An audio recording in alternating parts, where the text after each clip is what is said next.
Welcome to another exciting episode of Lit Gaming Arena. Now more intense than ever, now more powered up than ever before, we have Justin on the knobs. What's up, everybody? And to my left it is Frost. I'm Marcus. Let's get to it!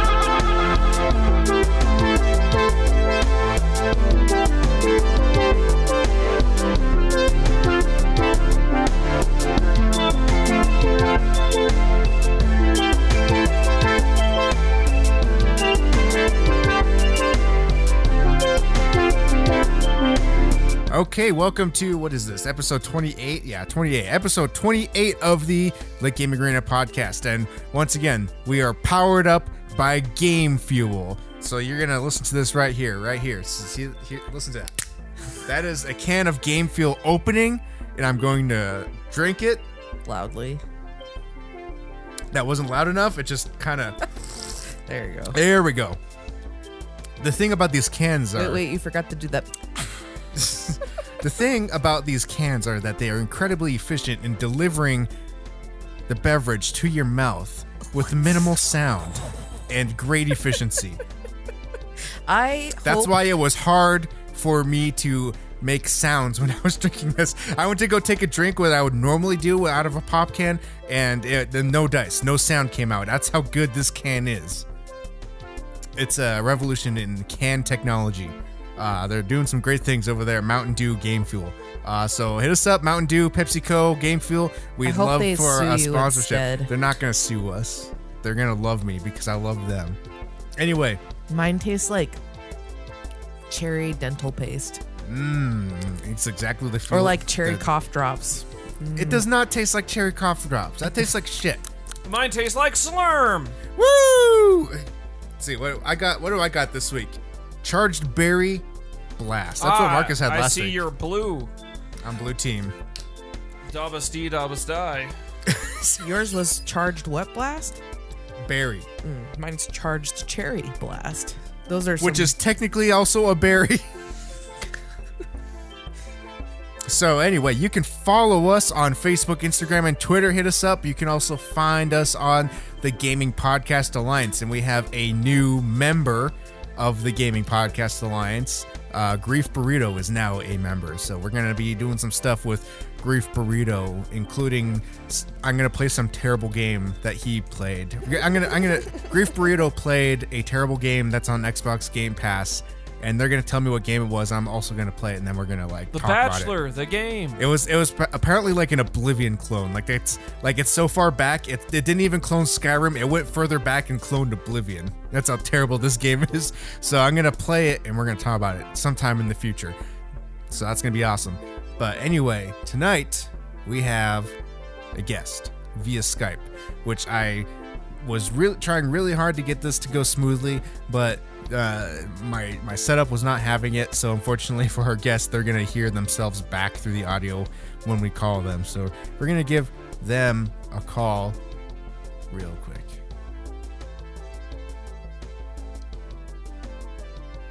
I need the cable. My phone's gonna die. It's too bad. Oh fuck.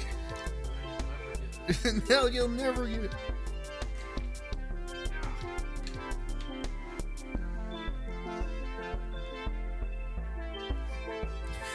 Okay, we are putting out the call.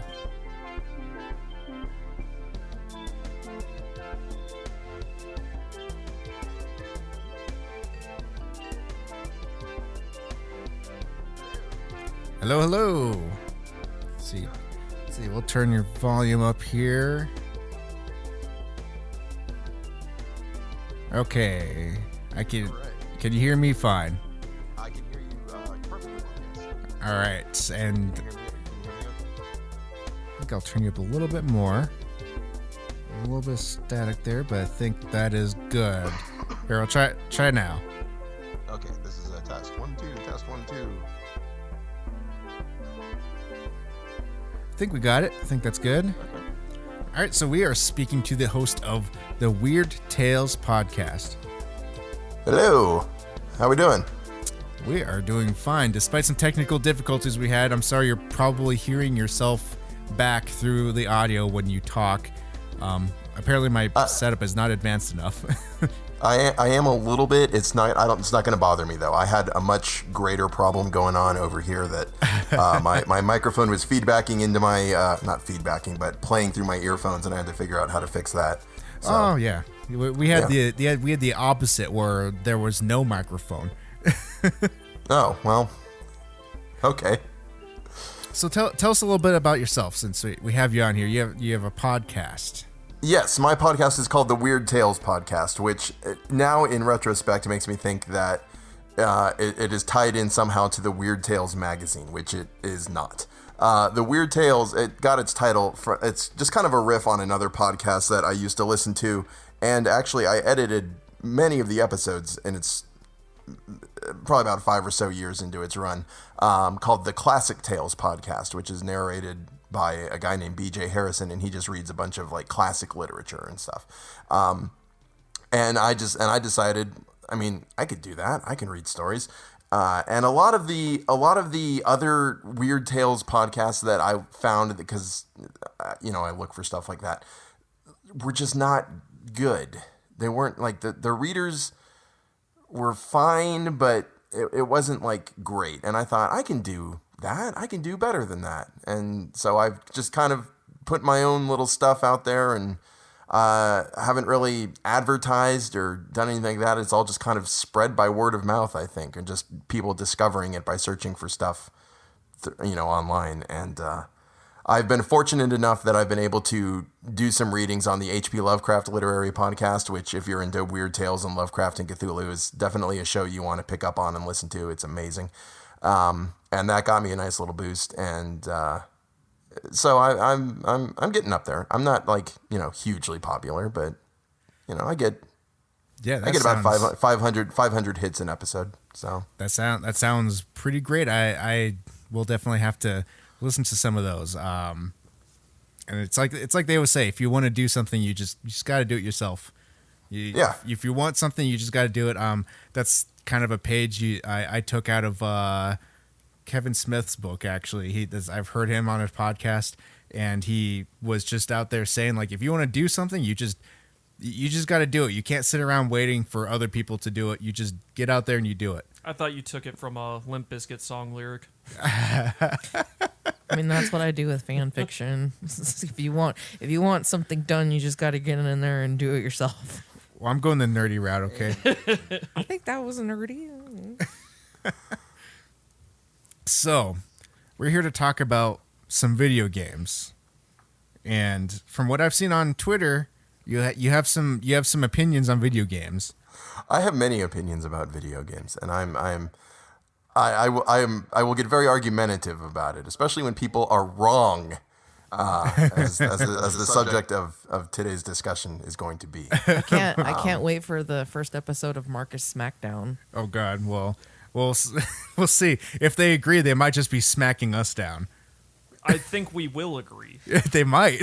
I know you're going to agree on something. I'll fight you. I don't care.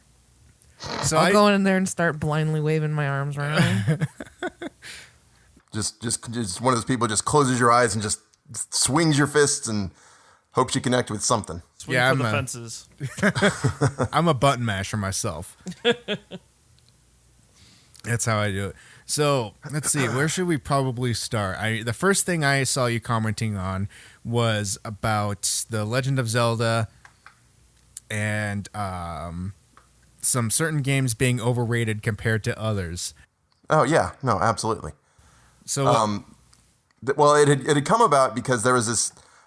I don't know who it was on my Twitter feed had either retweeted or replied to their question about what are some overrated or underrated video games. Yeah, so that tweet came from Shart Select, who just did a big controversial episode where they talked about mostly the most overrated games, and they pretty much named just about every person's favorite games as being overrated, and made a lot of people upset. Well, that's how you get hits. I mean, that's how you get people to listen. It was a good episode. I highly recommend anybody check that out. Chart Select. They're also on our little gaming podcast alliance network.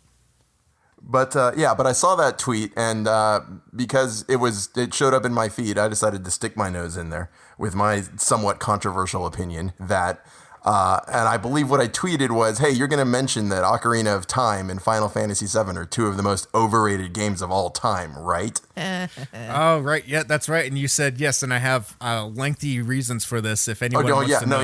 And I got a whole big thing. Yeah, Grief Burrito replied to you and said, we want to know, and then you unleashed a barrage of, I have to assume is like 20 or so tweets at least over the next hour.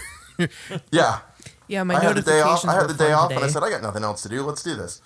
So every time I looked at my phone, I had a new notification, and I saw at the very end, you're like, if anyone wants to have me on their podcast, I'm free to talk at length about this. And without even reading the prior comments, I'm like, okay, I got to have this guy on the podcast. I had my phone with all of my notifications cleared, and then I set it down for like a period of 10 minutes, and then I looked at it and it was like 30 notifications. Those Twitter notifications, they'll get you. They'll get you. Yeah, I one time, this was a couple of weeks ago when we were talking about Twitter notifications. A couple of weeks ago, I was reading through the book Good Omens just after watching the Prime series. I was reading through the book. I want to read that book too. And I came across a moment in dialogue. Somebody was talking and saying this, where they said could of instead of could of. And I took a picture of it and posted it on there, and I tagged Neil Gaiman in it and said that this should not be allowed. That's great.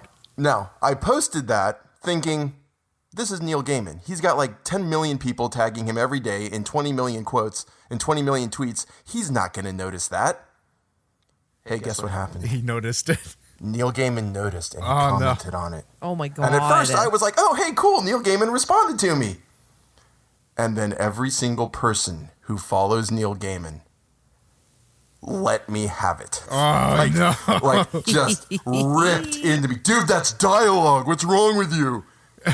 And I was like, and that day, for the next about 8 hours, my Twitter notifications were just, oh my God. And I was like, What did Neil Gaiman have to say about it? I got like 10 new followers off of that, but I got dogpiled by the internet. That was fun. That's the first time that's ever happened. That's a pretty big dog pile. Yeah. So what did Neil Gaiman have to say about it? So wait, what did Neil Gaiman? Neil Gaiman said that it was dialogue, and that's the way they talk. And if you read a little further into the book, you'll see that a lot of people talk that way because it's dialogue. Oh. To which I responded, you know what? I got in and I said, you know what? Thank you for your response. You got me. I got to the next page and I realized that is probably the case, and just felt really dumb. So oops. So my apologies. It's like there are some weird things that people say that aren't technically correct. Like I hear a lot of things. I hear all one of the things I hear often is all of the sudden instead of all of a sudden. Yeah, and that one always drives me crazy. Ooh, yeah, do J.K. Rowling next, okay? Do J.K. Rowling next. Oh my God, I think that her fan base might wipe someone off the face of the planet. Take a picture of Ron saying ickle and be like, surely you meant little in that, didn't you, Rowling? And then just let that. No, what somebody really should do is like go through all of the things and like try to I don't know what counterpoints. Words. No, counteract what she's been saying. Like her Harry Potter has been so progressive, but it wasn't really progressive. Oh, like how it's like that one time where she was like, I never said that Hermione had to be white. History. It's revisionist history is what she's doing. Yeah, that whatever. I mean, no, you never I haven't read the books in forever. I don't remember if Hermione is explicitly mentioned to be white, but it happens in England where like 99% of the population is white. Yeah, it also doesn't help that she had clearly like an artist do cover art for her books. Yeah, where she is featured as white, and she was involved in the casting for the movie where she cast a white person in the role of Hermione Granger. So yeah, doesn't help her case. Yeah, it's Yeah, So- that's a weird. So Twitter mentions. That's Yeah. yeah. So I posted a whole thing about Ocarina of Time, and there was some discussion about it. I always discussion. get up in arms about the Legend of Zelda series, especially when I watch something online, like on YouTube. Like on YouTube, people will be like the top 10 Zelda games of all time, and number one is always Ocarina of Time, and I'm Yeah. like, no, it's not. It's not even. No, it's not. Here's my hot take on Ocarina of Time. Okay, Ocarina of Time is the 7th best Zelda game. That's right. I said What are that. your 7th. top 5? I'm just curious. My top 5. Link to the Past is the best. Indeed. Link to the Past is the I best. 100% Zelda game. agree with you on that. Fantastic, and I will enumerate reasons. I will enumerate reasons why later on. Number 2. I had a definitive best of Zelda list, but this was before Breath of the Wild came out, so I'm not really sure where I would put Breath of the Wild. But I know Breath of the Wild is going to be probably right around 2 or 3. Yeah, that's kind of where I would put it, somewhere in the top 3. But A Link Between Worlds is amazing. I love it. I love Link Between Worlds. Wind Waker is my personal favorite. I recognize that it is not the best Zelda game, but it is my personal favorite Zelda game. Majora's Mask and Twilight Princess round out the top 6, and then I will grudgingly put Ocarina of Time at 7 because the other games aren't as good as Ocarina. Justin, I'm just confused how you cloned me. That's what I'm finding hard to believe. No, It was a time machine, man. Your top 5 is pretty close to mine. I do put Ocarina of Time and Majora's Mask a little higher up, and using the caveat of both those games tied together, since they are directly sequelized. But yeah, Link Between Worlds is real high up, if not, like, it's hard with Breath of the Wild because I may put Breath of the Wild above A Link Between Worlds.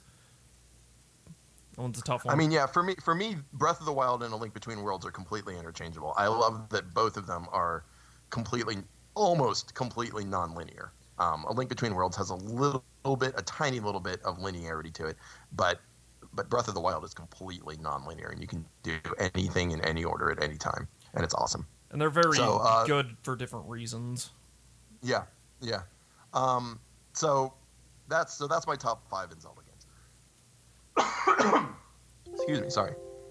But I mean, like, I'm sure we agree on the fact that Ocarina of Time is solely built on the legacy of, like, on top of the shoulders of A Link to the Past, which it is, like, in many ways a remake of A Link to the Past, just in 3D. No, exactly. That's my thing. Like, that is my main reason why Ocarina of Time is a 3D plot point remake of A Link to the Past. It introduces nothing new to the series, whereas Link to the Past introduced everything that makes Zelda. And I've had some people at some point, which is just obvious that they're kind of inept and haven't played a lot of Zelda games, but they're like, well, I like Ocarina of Time because it has the ocarina, and I'm like, well, clearly you didn't play A Link to the Past. Yeah. Because A Link to the Past introduced the ocarina. Wait, Ganon was a pig? Yeah, I've my God. really had somebody say, I didn't know Ganon was a pig. Hey guys, what if Zelda was the girl? Oh Broke my God. my brain. Oh my God.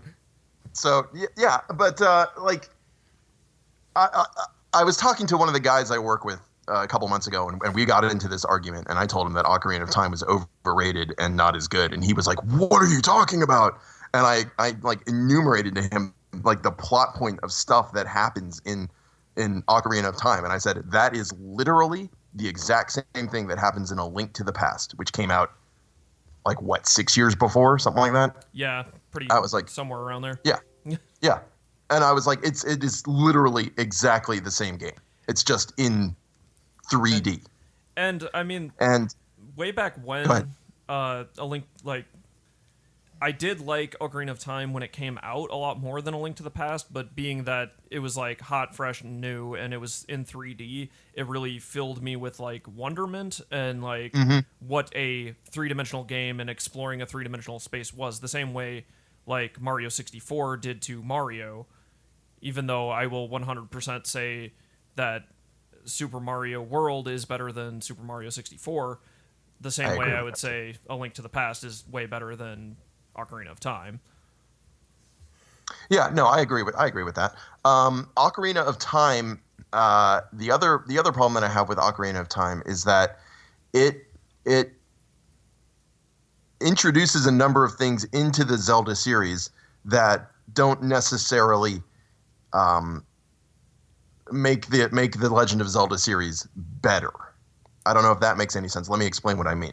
I mean, it introduces Navi, who is your little, who's your companion, and she helps you out throughout the adventure. And if you get, confused about where to go, she'll remind you about where to go. Listen. My wife's on old phone, Twilight whenever she got a text message, it would go, "Hey, hey." But this would ultimately and so from then on, not every game, but a lot of games, you get a companion who travels with you. The best of whom is Midna. Midna is amazing.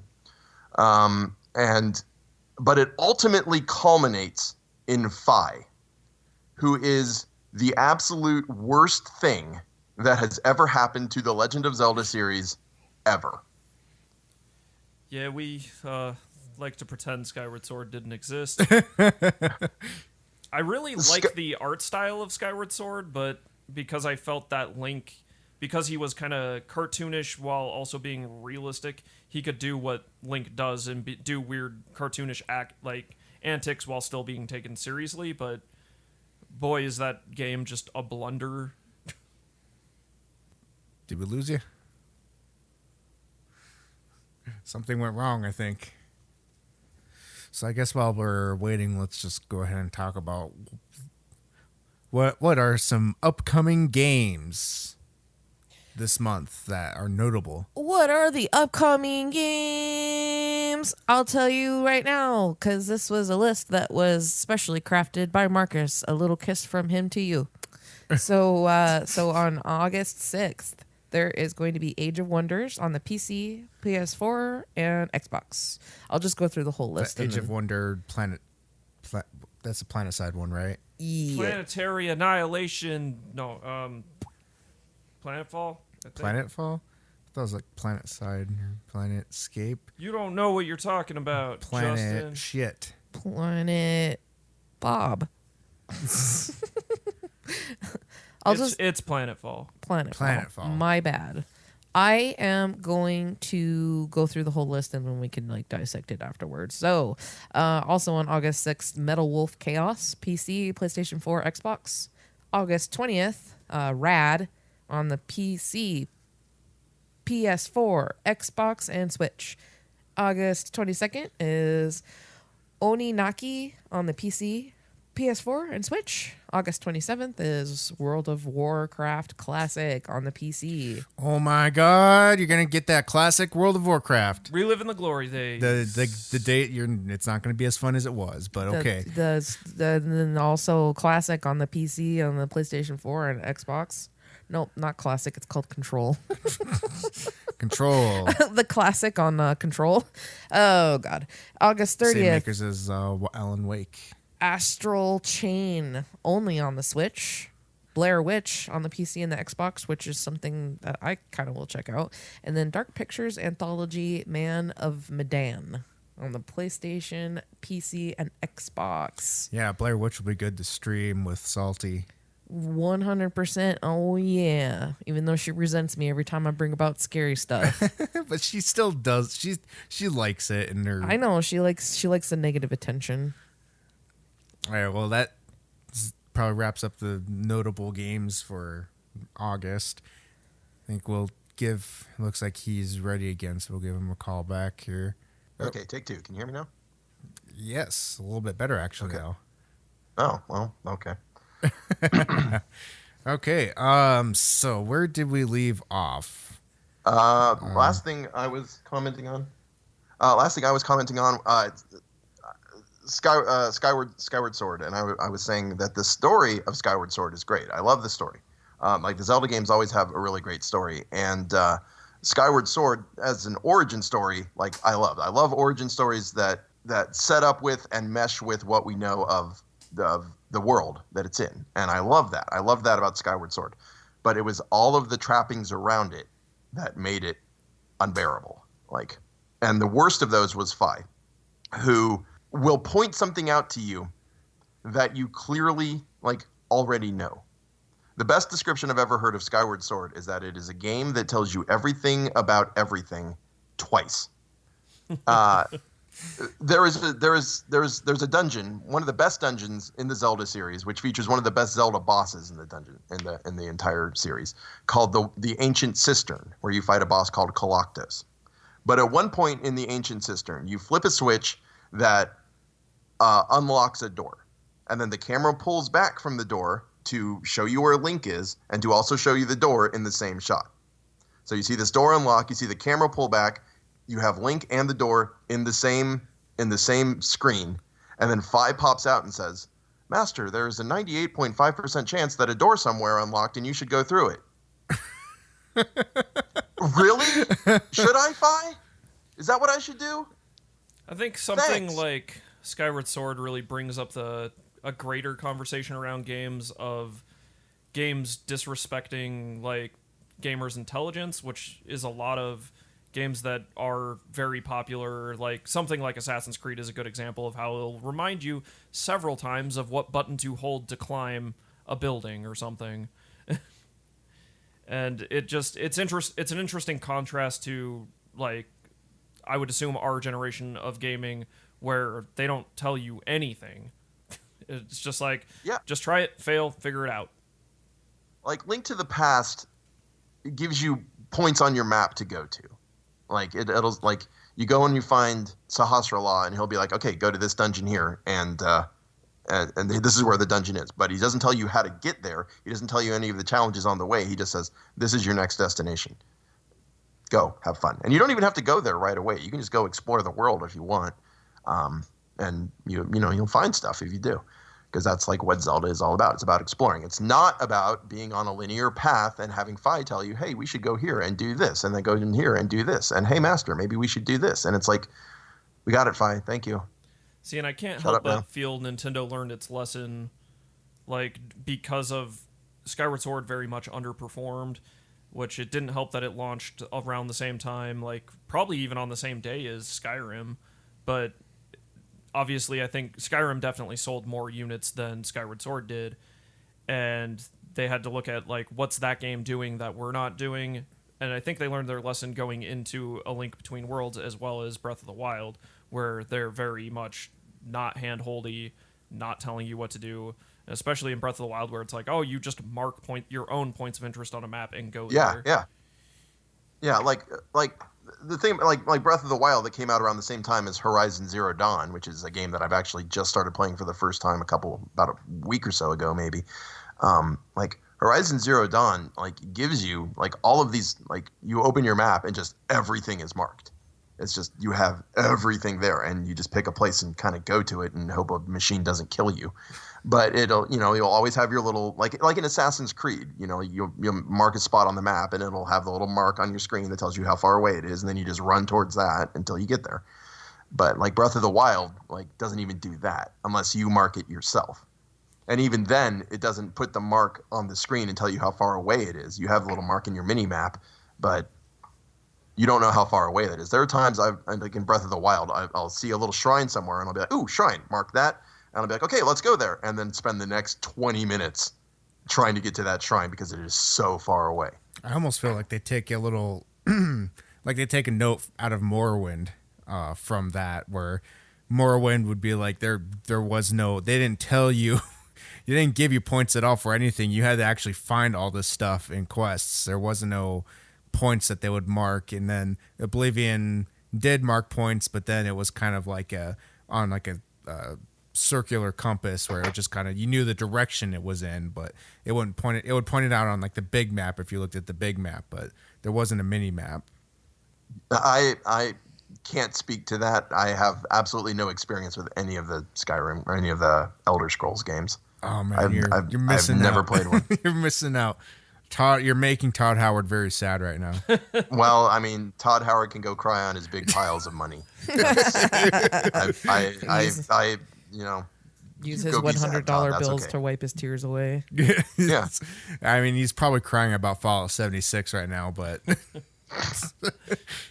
See, and I think with like Assassin's Creed style games or something like Horizon Zero Dawn, those type of like checklist type run to this location, do said thing, and then you're done and move on. I think those games are fine, and they're a bit more mindless. And the word I always come back to with something like Zelda, or there's other games like this, like you mentioned Morrowind, Justin, but intimacy is the word I always come back to, that it makes you have a more intimate experience, and you actually pay attention to your surroundings, and you get to actually learn the world instead of just staring at a mini map or staring just at a map and not really looking at the world and like all the beautiful things that went into making this game and this world. Yeah, Breath of the Wild does that. Breath of the Wild, like you run around and you have plenty of time where you can just stop and just like look at stuff. You know, like there was one point like when I first started playing it where I was coming up a hillside, and as I came up over the hillside, like just the sun was setting off in the distance, and it was illuminating a mountain and all these trees, and like I took a screenshot of that because it was like I did not expect that, like, you know, like that sort of thing in this game. And that was just really impressive to me. it is a very, very good looking game for sure.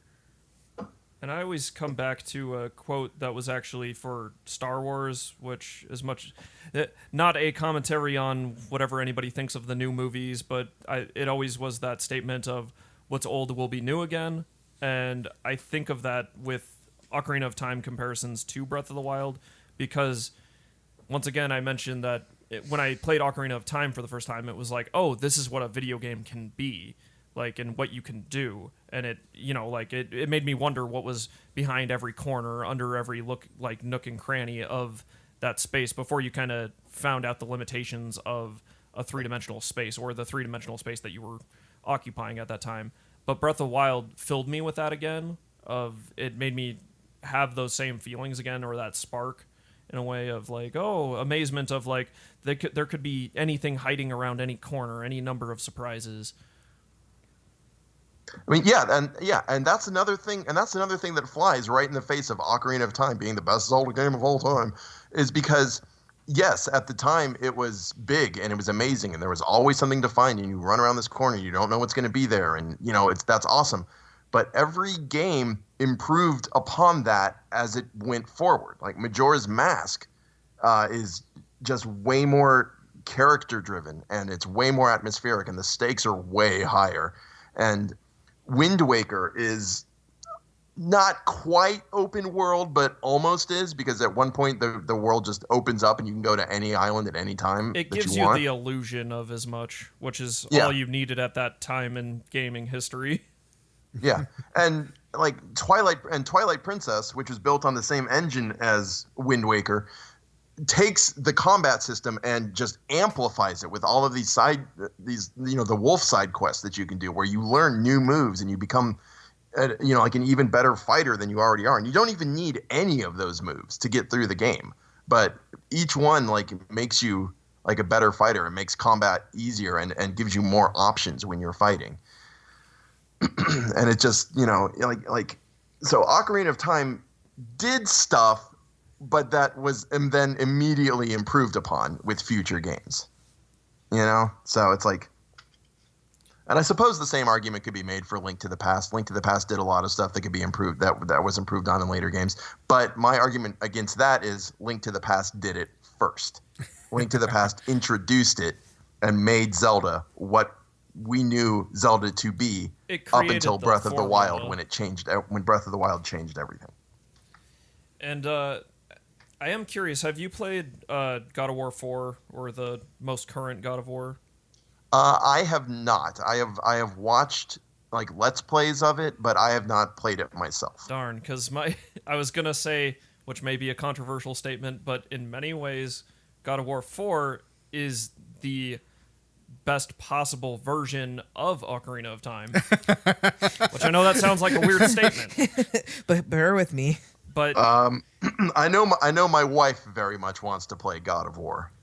So I don't. Maybe she will probably understand that comment. I do not. I've watched some Let's Plays of it. I have not watched the whole game. I don't really know the whole plot of it. you know how Ocarina of Time starts, and it's extremely linear. Of like you do the Great Deku Tree, like you're in Kakariko Forest, and then you do the Great Deku Tree, and that is all stuff you have to do. But then when you leave and you enter Hyrule Field, and the game like opens up in a way, and that's once again that was the real moment of like, oh shit, you can go all kinds of places, even though you really can't. But it created an illusion, and especially when you're a kid, that just fills you with amazement. God of War has a very similar moment where it like feels like at first very linear, but then you get to this point where you're in this massive lake, and it just feels like, oh, you can go everywhere. You really kind of can't. There's only a limited number of paths, but it's very much gives you those same vibes of like Hyrule Field. So, in many ways, to me, those two games are very analogous, and it's just like, in my opinion, God of War is very much a Zelda game, at least in line with what I would consider the now old world 3D Zelda games, which was your Majora's Mask, your Ocarina of Time, Wind Waker, Twilight Princess, and Skyward Sword. Yeah. Okay. Well. There's that, I guess. I know you don't have too much of a comment on that, unfortunately, but I'm just saying that it. No, I mean, no, like, You're not alone. I haven't played it either, so. Okay. All right. Marcus is what we refer to as the talent. He plays all of the video games in existence. I've played God of War, but I didn't picture it like that. But it was play was the newest interesting. one? Not the newest one. Well, I mean, I played a little bit of the newest one. Yeah, It's specifically the newest ones. The other three, or I mean, depending on what your opinion on Ascension and the other two PSP games would. They don't exist. They just, I mean, they're really good, but they're very much in the vein of something like, true hack and slash. They're right up there with Devil May Cry and any other games in that area. But anyway, it's, I don't know. As anybody would recommend God of War, but I'm just saying if you liked those old formulaic Zelda games, you would like a God of War.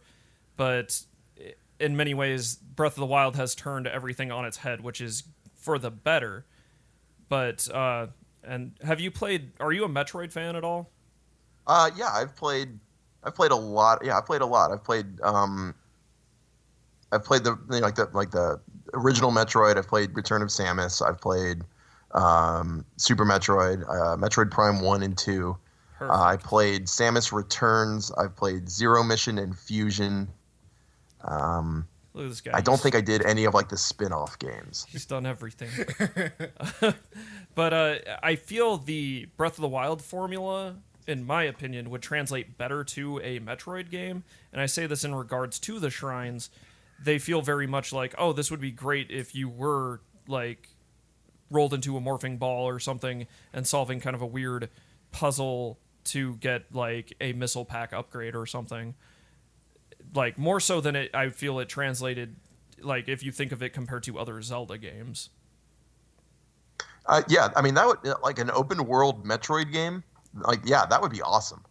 Like, well, and it would just, in my idea, it would start you with like, oh, you got your grapple beam, you got, like basically a full kit, and then you would get powered up beams like your wave beam and all that along the way.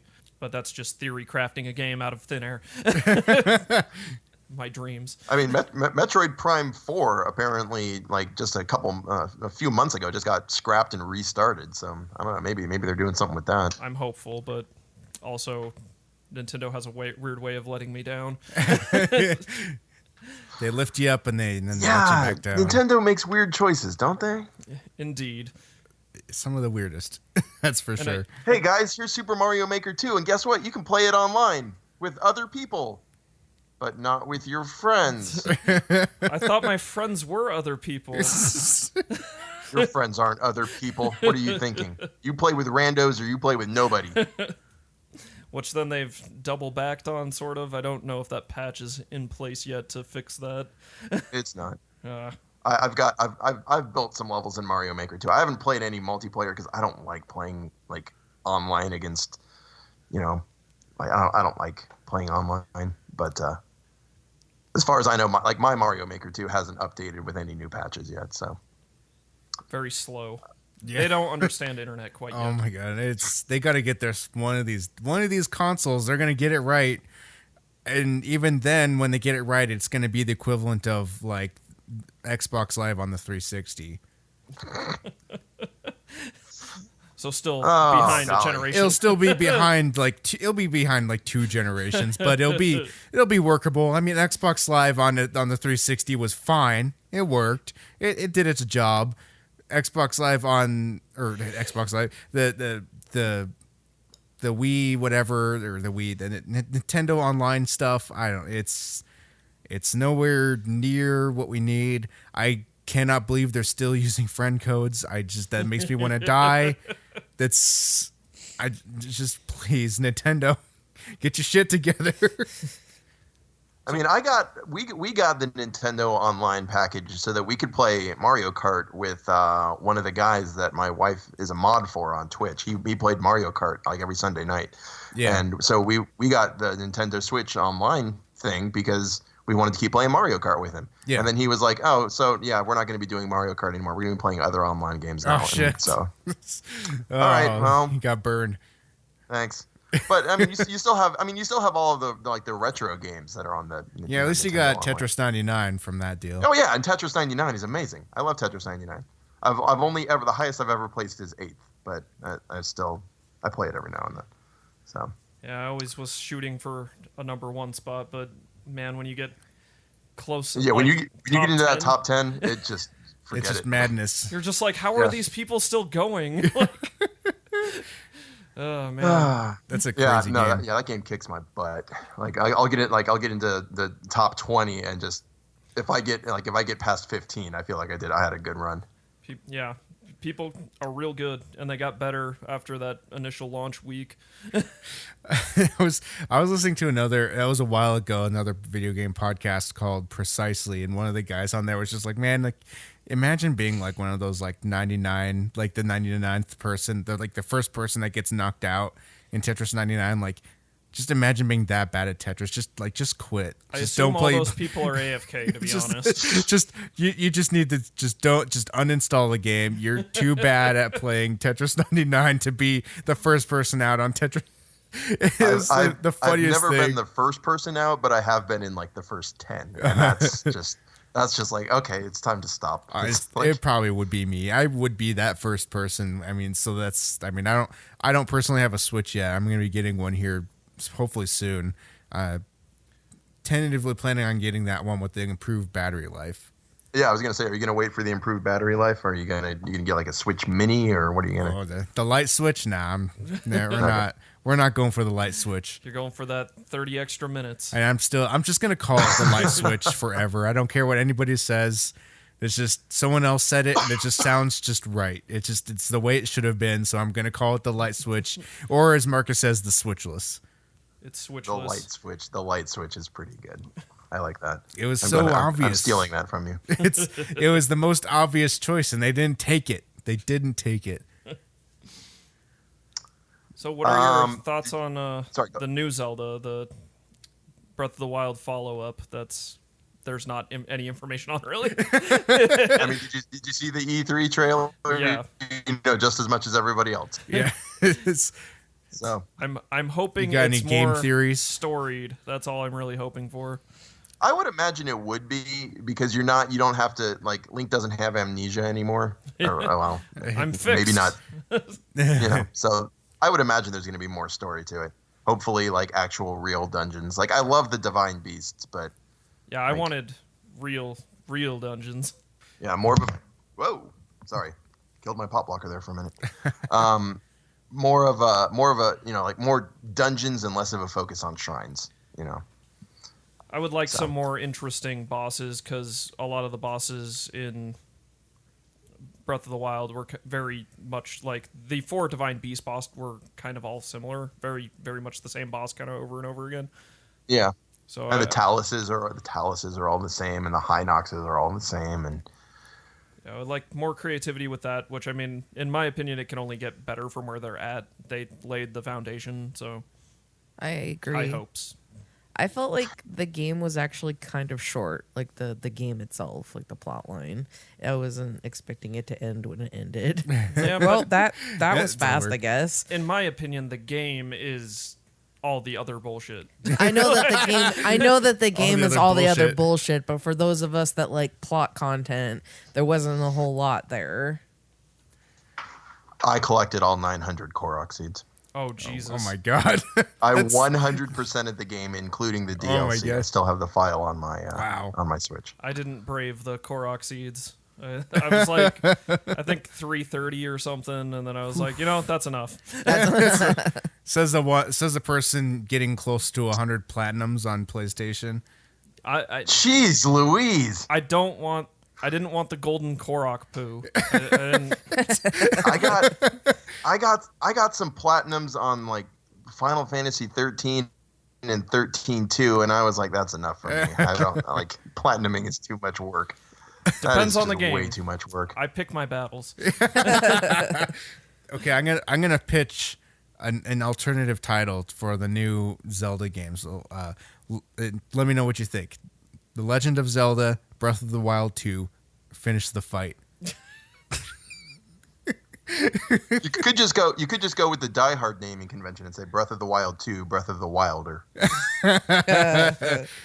2 Breath to Wild. that one was terrible. I think somebody has said Breath of the Wild. That's good. It's going to be bigger. That's good. I don't know. I always get like obsessed with the stupid Halo tagline. Finish the fight. I don't know why it just sticks with me. It's stuck with me over all of these years. The Legend of Zelda: Breath of the Wild: Finish the fight. Combat finish the Evolved. fight. Combat 2, Evolved. It's almost as featuring ridiculous. Dante from Devil May Cry. And Yes, just like SMT. Finally. Oh my god. DLC funky mode. yeah. Starring Funky Kong. About time. Now that surfboard makes sense. Shield surfing now is complete with Funky Kong. Oh my god. Yeah, I would play that. I'd play funky mode. Breath of the Wild Ultimate, featuring every Link that's ever been. Nope. That's actually a good concept for a game. Every link that's ever existed in one game.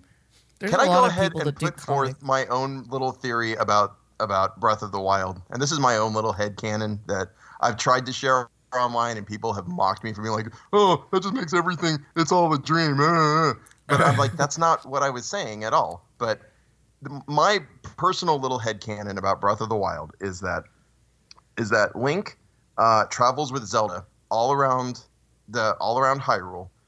So he goes to all the different places that are on the map and does a bunch of different stuff, with Zelda and the Yiga clan and fighting Ganon and all the monsters and all that, and meeting the champions and all of that.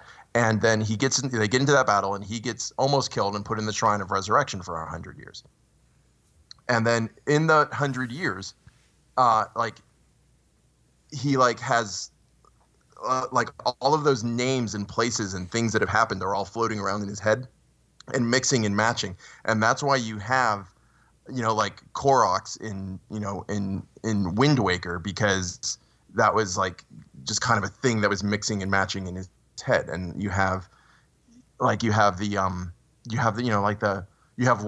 Island, and you have all of these places that are named after other characters from other games in the past. And this is all just stuff that's just floating around in his head and finding something to connect with and forming and his brain is trying to make cohesive thoughts out of it because he's in this coma.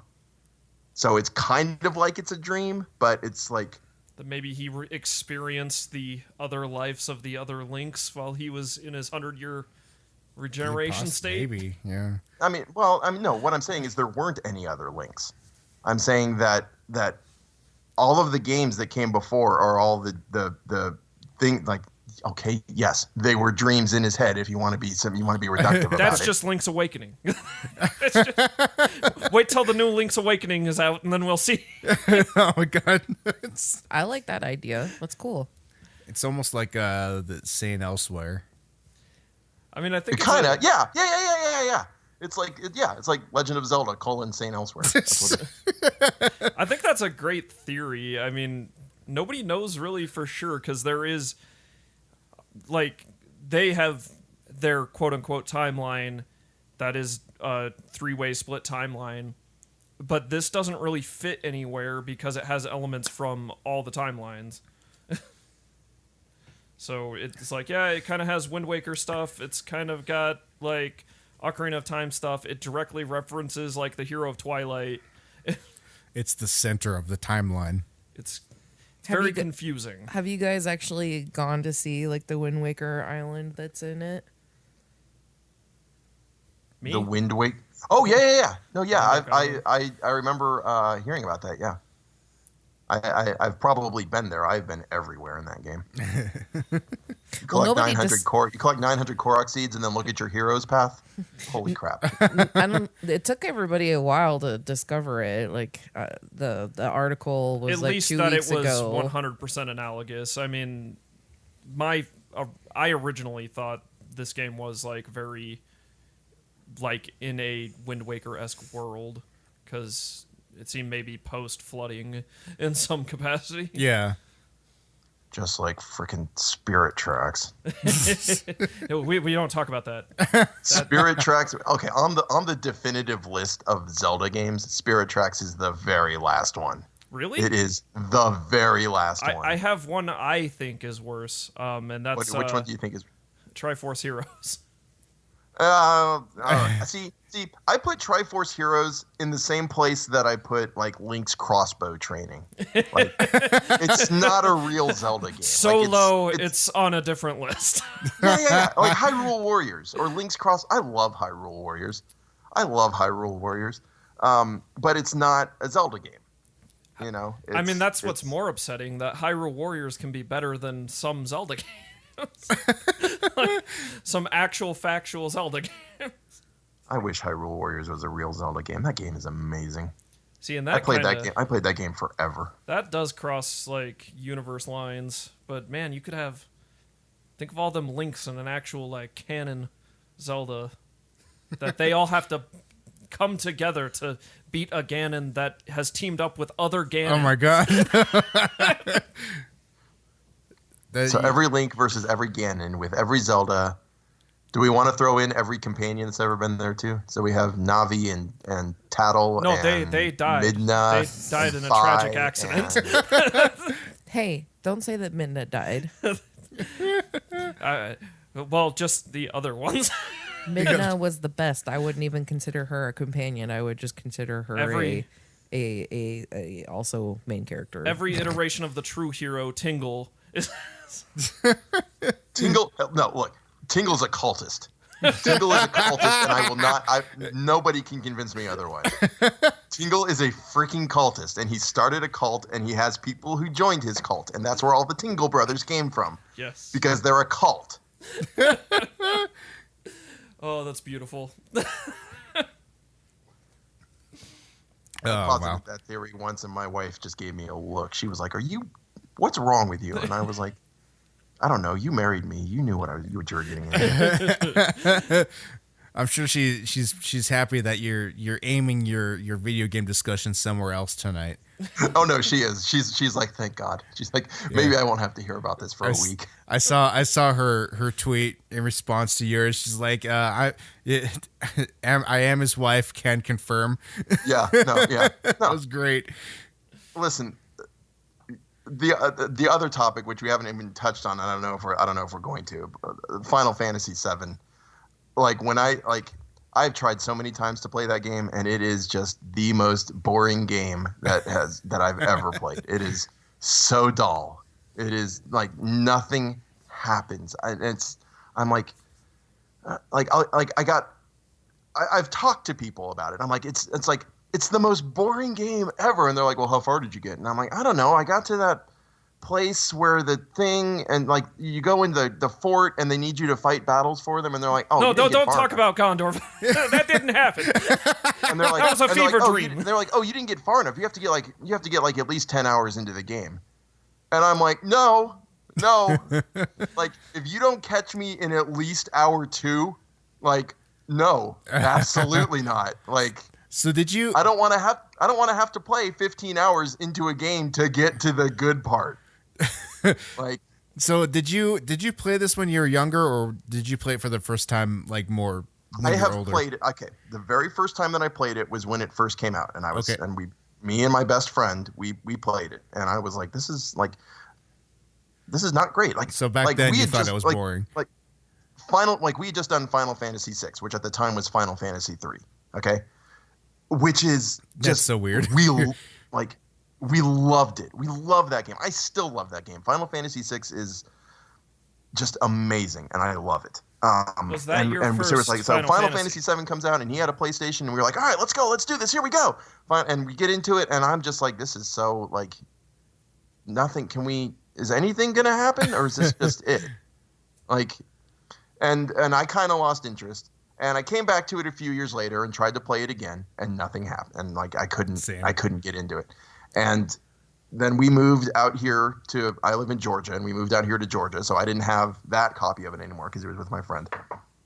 But I borrowed a copy from someone else to play, and I stuck it in my PS2, and I sat down to play it, and I was like, this is still super boring. Like there's dumb stuff happening in this game. Why am I trying to get Cloud to dress up like a girl? Like, what are we doing here? What? And it was just like, and eventually I put it down, and I would always think to myself, I should go back to that. Yeah, but it's super boring, and I don't want to. So like several years passed, and then, I tried it again probably about 4 years ago, and just couldn't get into it. And then it came out on the Switch. And it was released on the Switch, and I said, okay. And I told my wife, I said, I'm going to buy this game. But this is the last time. I'm going to make an earnest effort. I'm going to give it a fair shot. This is the last time. If I cannot get through, I will do my dead level best. But if at any point I'm like, I'm done with this, like, that's it. I'm not ever going to play it ever again. And I got further in this run than I've ever gotten in any run before.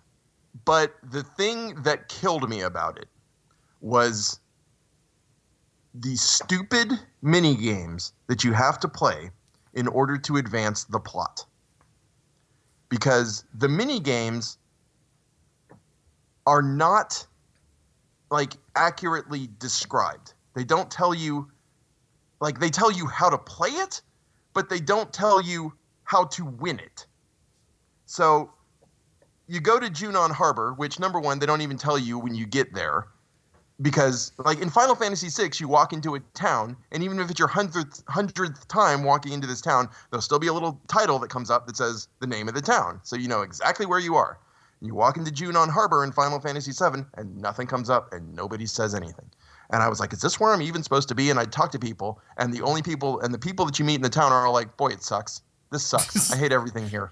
And I'm like, is this where I'm supposed to be? Like, is this Junon Harbor? This place sucks. I hate it here. Okay, did you see a man in black come running around? I hate it here. This place sucks. Yeah, okay. You're just desperately trying to find where you are, and all the NPCs are just like, I hate this place. Yeah, no, exactly. That's exactly what happened. I went and, like, there's a guy in Fort Condor who's like, oh, yeah, you want to go to Junon Harbor, just go all the way west and then go north and you'll find it. And I was like, I think I did that. I even went all the way back to Fort Condor to talk to this guy again to make sure I was doing the right thing. And that guy was either not there or did not say the thing again. So I had no idea what was going on or where I was supposed to be. So I go back to that place, and I'm wandering around, and I stumble across this beach that I didn't reach before because there is so much crap in the road that you have to walk around and wiggle your way around and figure out how to get through that I couldn't find my way the first time. So I managed to get onto this beach, and then we get into this fight with this random giant fish that comes swimming out of the ocean. And we beat him, and then this girl's like, oh no, I'm unconscious. And everybody's like, Cloud, save her. press Y to, fill your lungs with air and breathe. I was like, okay, why? And then like nothing happened.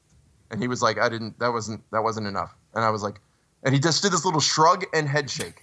And then the little Y prompt comes up again. And I'm like, okay, I guess I did that wrong. So I pressed Y and this little gauge starts filling. And I was like, okay, maybe I hold it down while it's filling up. And then I released it, and then he breathes down, and then he comes up and he does his little shrug and his head shake. That whole animation takes about 10 seconds. Oh, God.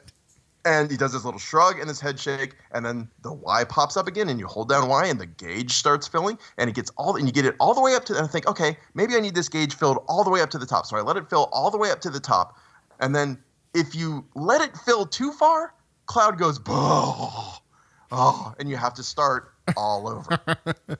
All right, fine. So we let the gauge fill all the way up. It gets all the way up to the top, and I stop and I let it go, and I'm like, did I get it? And Cloud breathes into it, and the girl, like, wakes up, and she's like, I'm fine, yay! And it's like, okay, great. Can I get on with the game now, please? And not play these stupid mini games. The next thing you have to do is march in a parade. I'm not making that up. You have to go into an Imperial base and march in a parade. And the guy that you talk to, he says, get in the parade. He said when they walk by, sneak into the open space and then walk with everybody else. And I said, okay. And the guys marched up, and there was a little open space there. And I said, okay, there we go. And I walked down into there, and I started walking, and the guy was like, no, you failed. Do it again.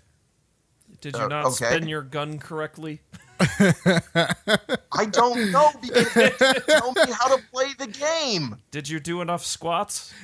They didn't. Fuck that, too. Fuck that shit. I'm sorry. Are we allowed to swear on this? Oh, yeah. Yeah. Okay. I've been editing myself, and and then that just all of a sudden came out. Because you got me angry. You got me angry on that. He doesn't like Cloud's RuPaul Drag Race section. What? Why? Oh, boy. It's an atrocity from start to 7 hours in when I quit. See, I actually really love Final Fantasy VII, but in many ways... Okay, you're okay to be wrong. Well, my question is, you're wrong is how we grow and is how we grow as humans. Was Final Fantasy 3 or 6 in this case, US 3? Was that your first Final Fantasy?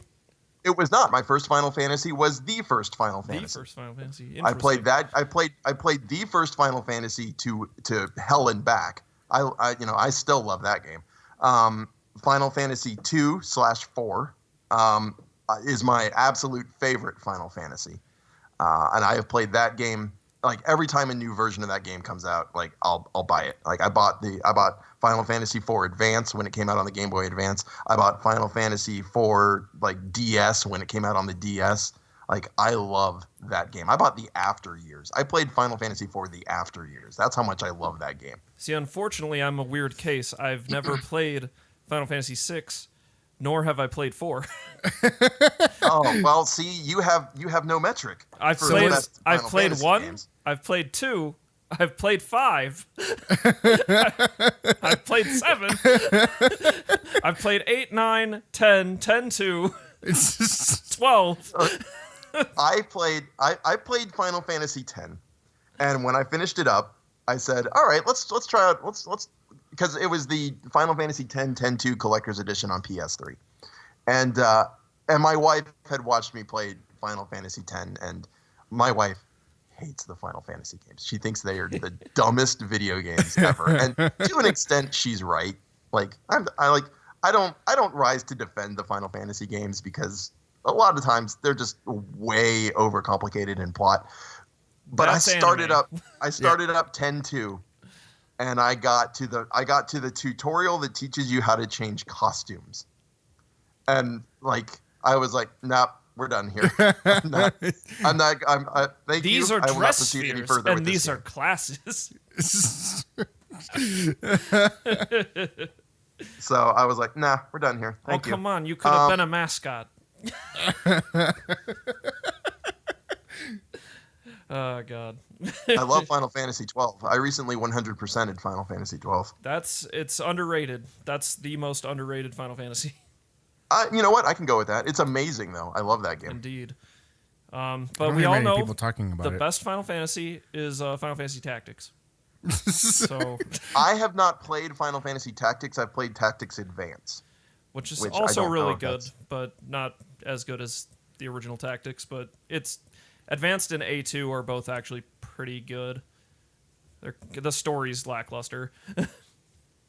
I mean, from what I've seen of the story, like the story is not particularly interesting, but I do enjoy the combat and the battles and stuff. And Trying to figure out to get the high ground and what guys you need for what you've got going on. yeah, and I like the abilities and a lot of the classes that don't exist in a lot of other Final Fantasy games, which is kind of what made 12 also really good because it's in Evilis, is in the Tactics universe. Mm-hmm. So, Yeah, and you don't need to solve puzzles to advance the plot. It just kind of happens. just those 10 puzzles. Just the, those weird sphere puzzles that are arbitrary. I don't know. I've never. All this is just beyond me because the most Final Fantasy experience I have is like the first few hours of Final Fantasy 9, and it's just like, none of this is for me. I'm just not into turn-based combat at all. Have you played Chrono Trigger? Negative. Oh my god. I've You not. need to play Chrono Trigger. It is the best RPG that has ever been made ever. I also recommend Chrono Cross, but that's just me. I've really tried. like Chrono The problem I Cross. have with Chrono Cross is the branching stuff that can happen in it. So you can get one character and not get another character, and Yeah. that wigs me out. 'Cause I'm like, wait, which one is better? I don't. Do I pick you or do I pick you? And I you don't have like And 50 then- characters on your team. Like, which one do I pick? Yeah, right. Yeah, because then you have 1,000 guys that are all in your group, and you're like, okay, do I pick the Mexican wrestler guy or do Yes. I go with the little Indian fishing kid? I Or- don't. Or who do I go want with? the turnip? That's just a little like turnip man. Do Yeah, I want it's just- Starkey, it's just- who's an it's- alien? Yeah, it's just too many. It's just too many choices. There's an android? Question mark. I mean, yeah, I collected all these bones and built this skeleton. Do I want to use him? Is he any good? I don't know. I don't know what's going on. And then you get into the whole weird thing where Surge and Lynx get their minds switched, Yeah. and it's like, and now I'm playing as Lynx, and I have the Harlequin chick is on my team, and I'm like, what are we doing now? The original. This is me now, and you're a furry all of a sudden. Yeah, Oh man. so well, my PS2 doesn't work anymore, so I can't play Chrono Cross. But I was like, I should sit down and play Chrono Cross and just actually force myself through it this time. I'd really recommend it. And the New Game Plus has a speed up time mechanic. It's pretty great. Maybe they'll eventually release Chrono Cross for the Nintendo Switch, and I can just get it then. I have high hopes, but I know my dreams are made to be shattered. I mean, yeah, they haven't done anything with Chrono Trigger, so Oh man. Every game should be on the Switch. can you imagine a remake of Chrono Trigger? Not the port that they did for the what was it? DS. For whichever system it was. Was it the DS? Yeah. Man, if they did a full-on remake with voice acting and graphics overhaul and I know someone has made, I think, what they would envision it done in the Unreal Engine, and they've done cutscenes in the Unreal Engine, but which looks great, but it's one of them pipe dreams that it's yeah, Square hates money or something. I don't really know. it's more like Square doesn't need money. Square Square is does like, what do they we want. need money that bad? No, okay. How many hundreds of Let's- millions do we need? Okay, well, Yeah. we don't need money that bad, so we'll release Final Fantasy 15, but you have to buy this whole other game in order to understand the plot, and then you also have to watch this movie to get what's going on with it too. Well, we may have to save a greater Final Fantasy discussion for a later date. Yeah, we this is we're probably reaching the end of the segment here. So, well, The segment that's gone on for like an hour now. yeah. Well, I mean, this is like I said. This is a podcast where we go at great lengths. We're frequently 2.5 to 3 hour sometimes. Oh wow, okay. All right. I think our longest episode has been 3.5 hours. We get up All there. right, well, It's long form content. It's just, well, I hope I was able to amuse everybody who is listening. I'm sure you have. So that was really funny. You're a funny guy. I like you. Thank you. Yeah, when I get, my wife would say angry, I say passionate about a subject. Passionate. That's also Those my are word. those are all the same. Those are the same words. It's okay. I can Right, I can words. I can words. You can words. Yeah, well, we're full of passion over here too, and Yeah. pretty much any one of us will have passion about any one subject. So we try to put that in all into the podcast. So anybody that's looking to find you, where can they find you at? Well, my podcast, the Weird Tales Podcast, you can find that on iTunes. Just do a search for the Weird Tales Podcast. You can also, if you're looking for the actual website, it's the Weird Tales Podcast.podbean.com. It has that website has all of the back episodes and previously posted content that I've put up. It goes back all the way back to June of 2017, maybe. Yeah, I think 2017. Okay. And you can find me on Twitter at WeirdTalesPod. And if you want to email me, it's theweirdtalespodcast@gmail.com. And I think that's all of the stuff that I include with the episodes that I release. So if anybody listening to this, if you're into H.P. Lovecraft or the Cthulhu mythos or just kind of weird fiction or horror fiction or even occasionally sci-fi, every Monday night I post up a new story. So You got a new. feel free to follower listen from and me. enjoy. What was that? I said you got a new said, follower from me, Oh, thank you. LGA Frost. If you want to follow me back, I too like to talk about books. Yeah, she's what we call a reader. She's one of them readers. I actually have 2 horror novels with me right now that I'm excited to read. Let me. My so cutting edge I bleed every time I use it recording studio here has my snowball microphone, which is a tripod, which currently has one broken leg, so it lies on its side. I have a pop blocker that's made of Legos, and it is on a stand, which currently consists of a stack of my weird fiction books, so that if I want to pull something out of there to read for the podcast, I have to replace it with another book. Otherwise, I can't. Otherwise, the microphone isn't at my mouth level. So I understand all about having books with you. Well, you know what they say. I always have the book with me. Readers are leaders. Watchers are. Sheep. It's time to finish the fight. That's what they say. There we go. Well, it was great having you on, and Well, thank you. It was great being here. I had a lot of fun. Thank you for letting me, just winding me up and letting me go. yeah, we might have to apologize to your wife now. We thought we were taking you away from her for a little bit, but I think you're just gonna go right back. Yeah, into we're gonna end the recording, and I'm gonna go out there. She's had dinner ready for like 40 minutes now. She's been waiting for me to come out here. I'm gonna go out there and be like, oh, another thing I should have said. I should have said this and this and this and this. And then she's gonna have to hear all that. And she's gonna be like, oh, I thought I had gotten away from this. Well, we'll let you get to your dinner, and we'll have to have you on again sometime. That was great. Hey, no, yeah, anytime, man. I'm happy to come. I'm happy to come do stuff with you. All right. It was a lot of fun. All right. Well, thank you for your time today. All right. Hey, no problem. Thank you. Yep. All right. Bye.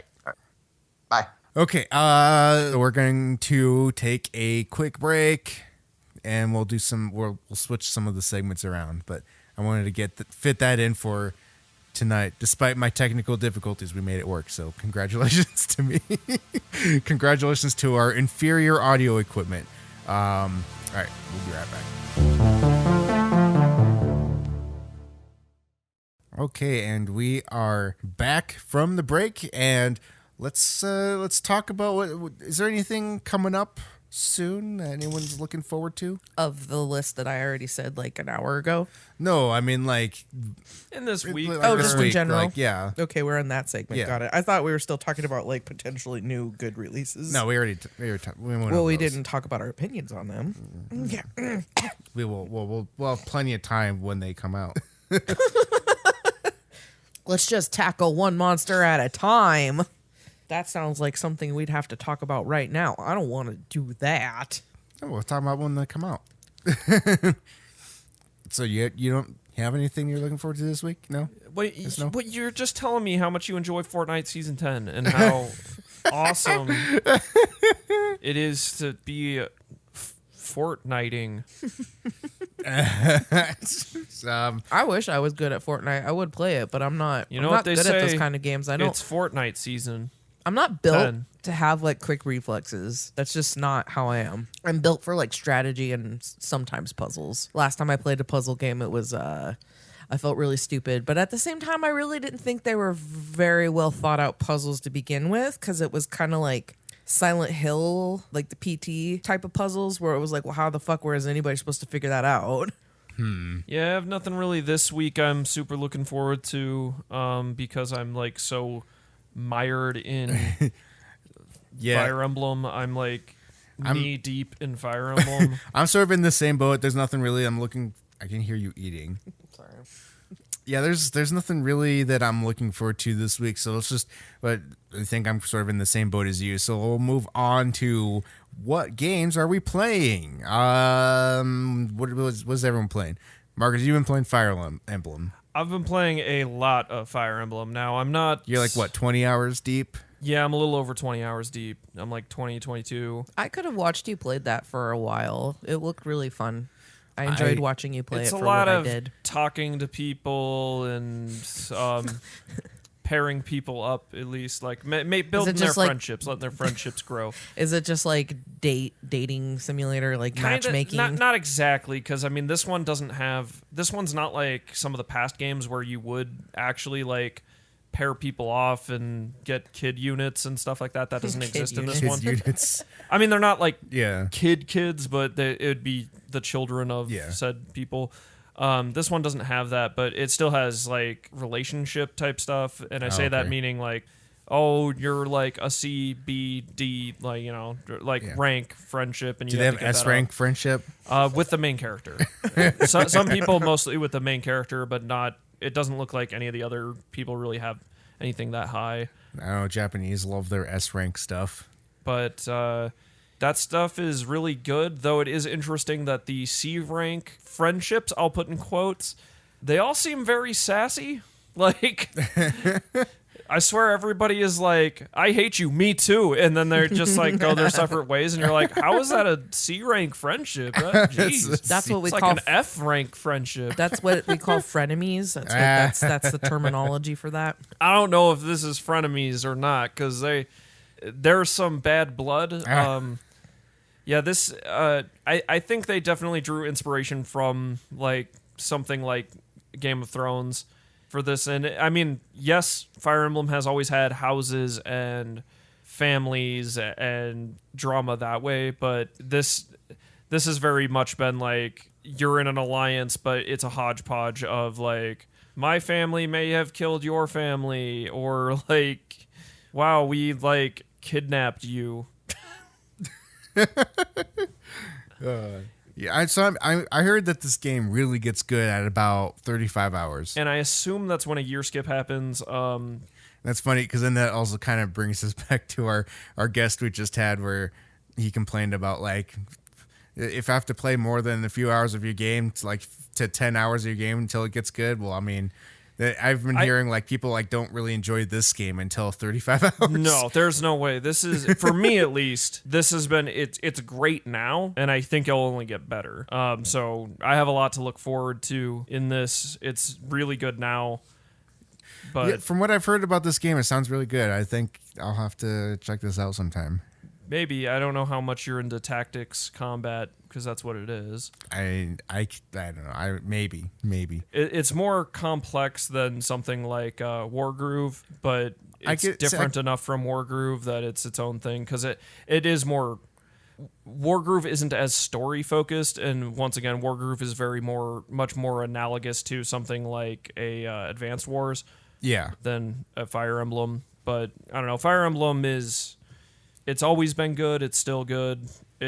This is probably the best, this is probably the best Fire Emblem has been, in my opinion. I know there are some games that we didn't get here that people will say are better, but this is in terms of modern Fire Emblem, so that would include Fire Emblem Awakening, Fire Emblem Birthright, Fire Emblem, just all of Fire Emblem Fates, and then Fire Emblem Shadows of Valentia, that this is probably the best out of all of those, or new Fire Emblem since its rebirth. Yeah, I've heard nothing but good things about this game. It seems like a really good game. Yeah, it's very... also kind of inspired by games like Persona, because it does have the anime. Well, it's because Persona always has you have the school portion where you're studying and taking tests and building up social contacts and all that stuff, and this has that basically of you follow a monthly calendar and you have certain things you're doing, but you're not a student, you're a teacher. Yeah, you're the cool teacher. Your quote unquote students, I'll put in quotes, because yes, they are students, but some of them are 20. Some of them are fairly old. They're all some of them have held back a few years. I mean, it's a leadership type school. Oh, okay. I forget the specific name of it, but yeah, it's a commander school. So it is a military academy of some kind. Oh, okay. Well, that makes more sense then. Yeah, so it's not like a school if that's not really your jam, but also, if you don't like that stuff, I guess you could skip it, but I don't know. That would seem really against the spirit of the game, because I enjoy the drama amongst the characters and how, it's almost like spreading rumors. Nice. Did you hear who so-and-so sleeping with? Oh, gee.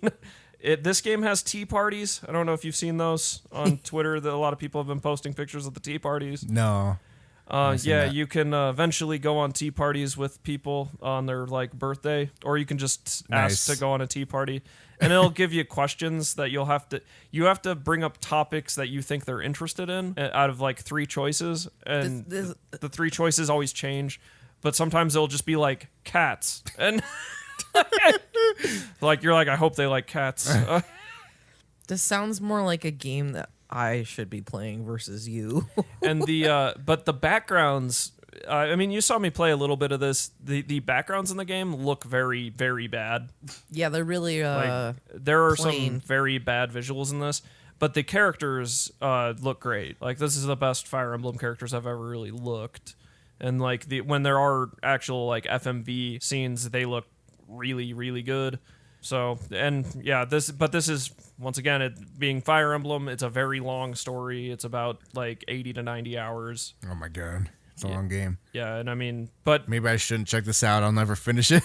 I mean, sometimes single fights can take an hour or 2. I'm out. There's no way.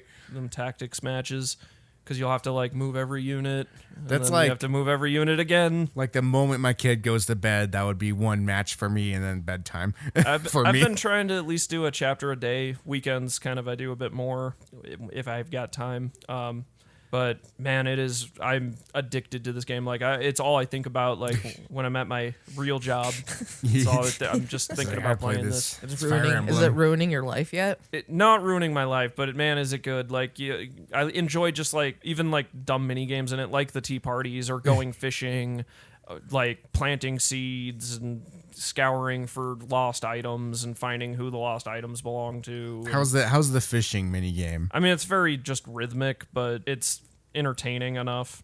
It's not anything I hate.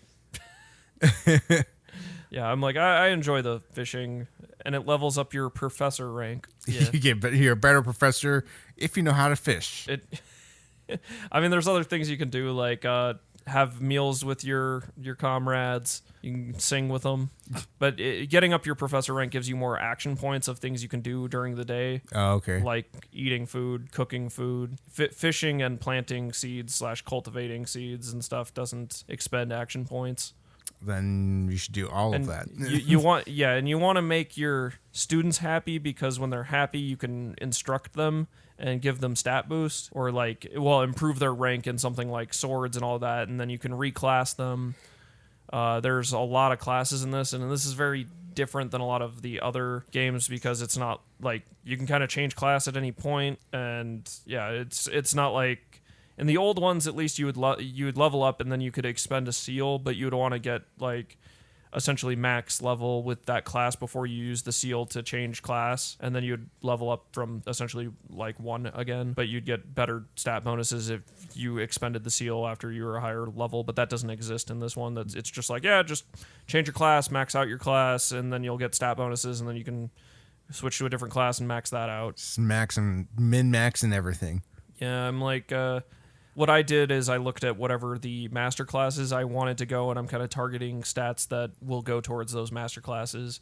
You got, your knights, you got wyvern knights, you got pegasus knights, you got your mages, your black mages, your dark mages, you got your healers, your archers, you got the works here. You got everything. It's great. Yeah.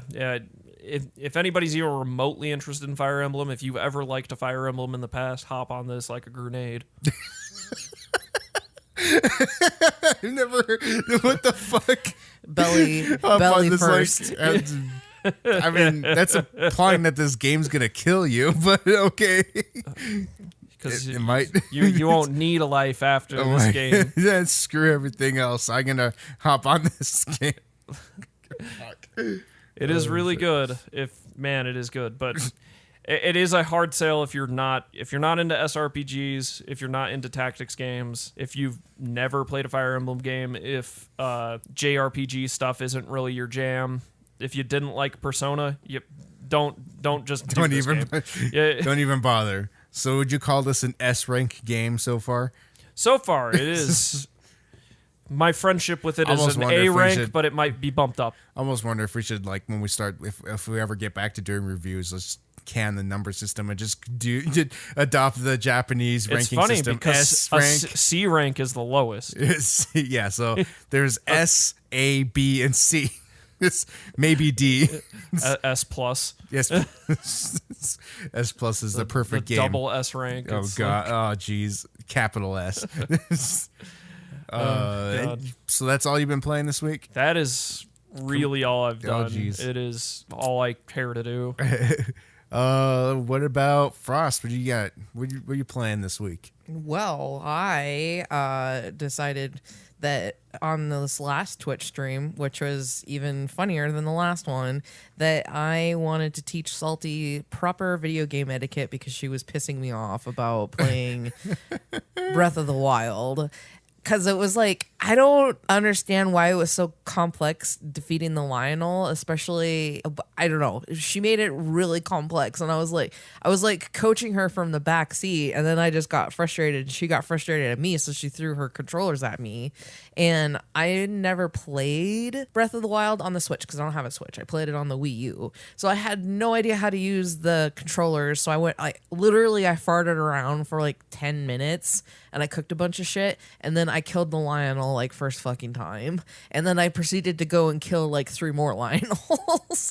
I shouldn't be proud of that, but I am.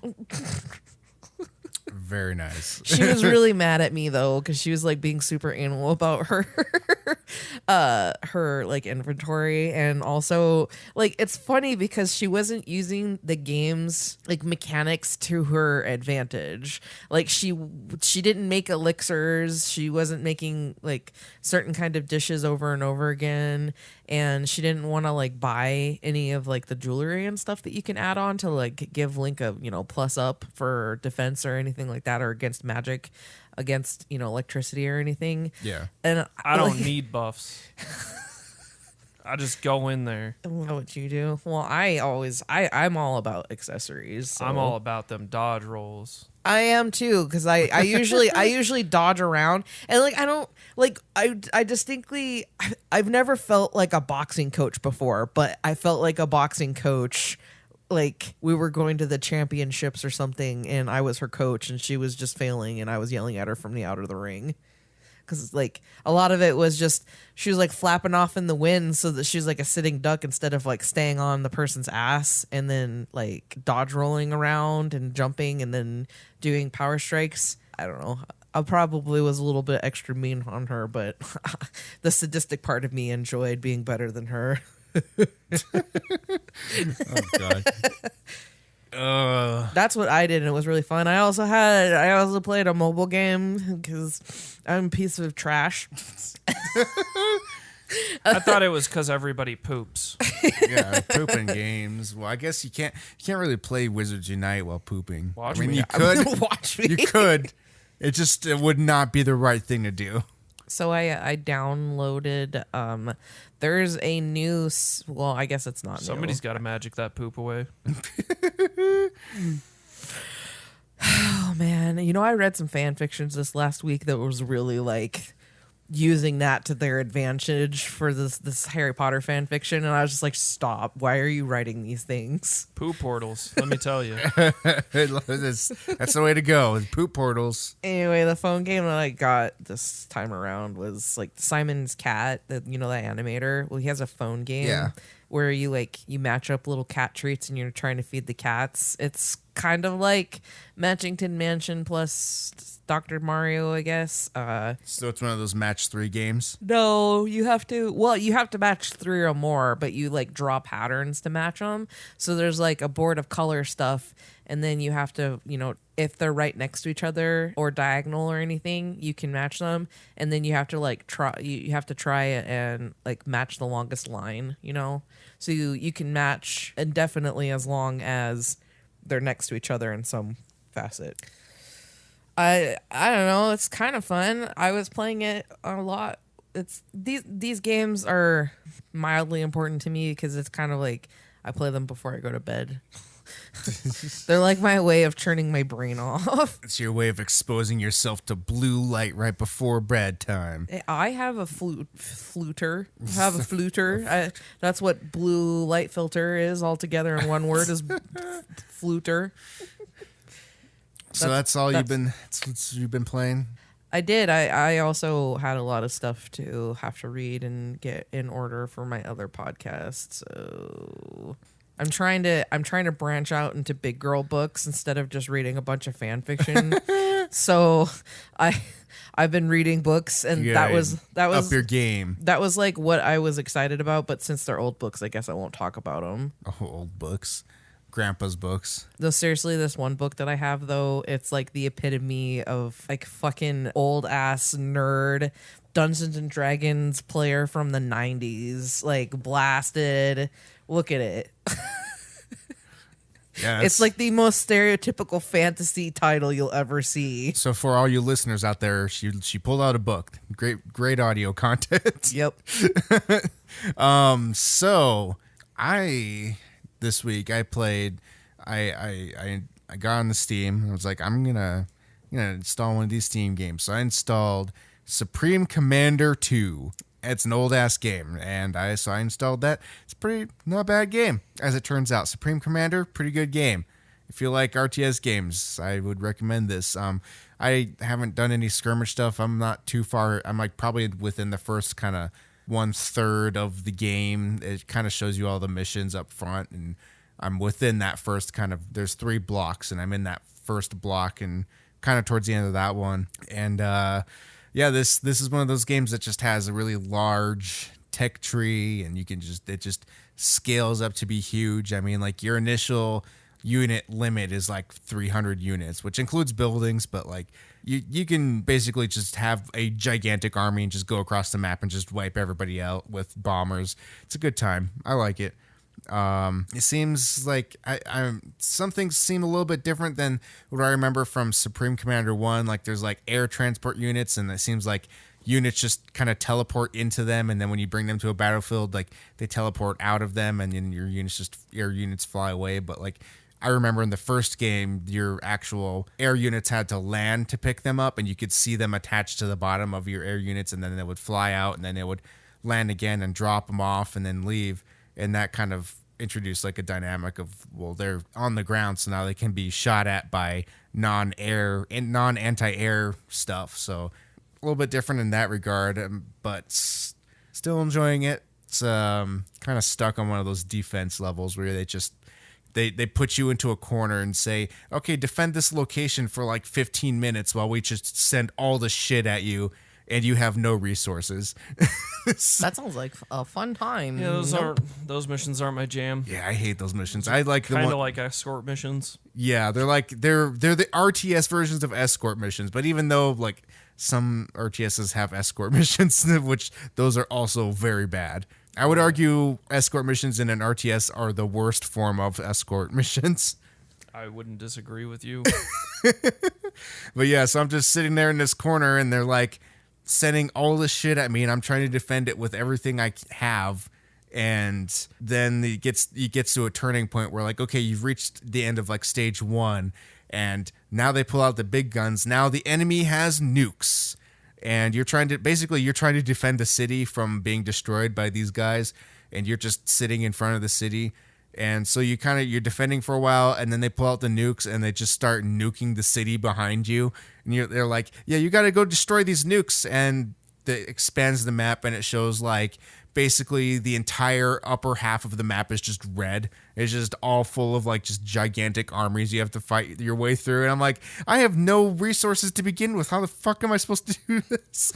I consider your goose cooked. motherfucker. So like I had a bunch of bombers, and I just flew in with all my air units, and I fucked up both nuke sites, because there's 2 nuke sites. Fucked up both of those nuke sites, and then the guy got pissed, and he's like, all right, I'm really coming after you now. And my whole army got wiped out I basically kamikazed into the nukes, and then I had nothing to defend my base with. So yeah, I'm like on my 4th retry of that mission so far. Very stuck in that game, but still fun. I like that game. I like the tech tree. I like how that game works. I like the upgrade paths. It's a good time.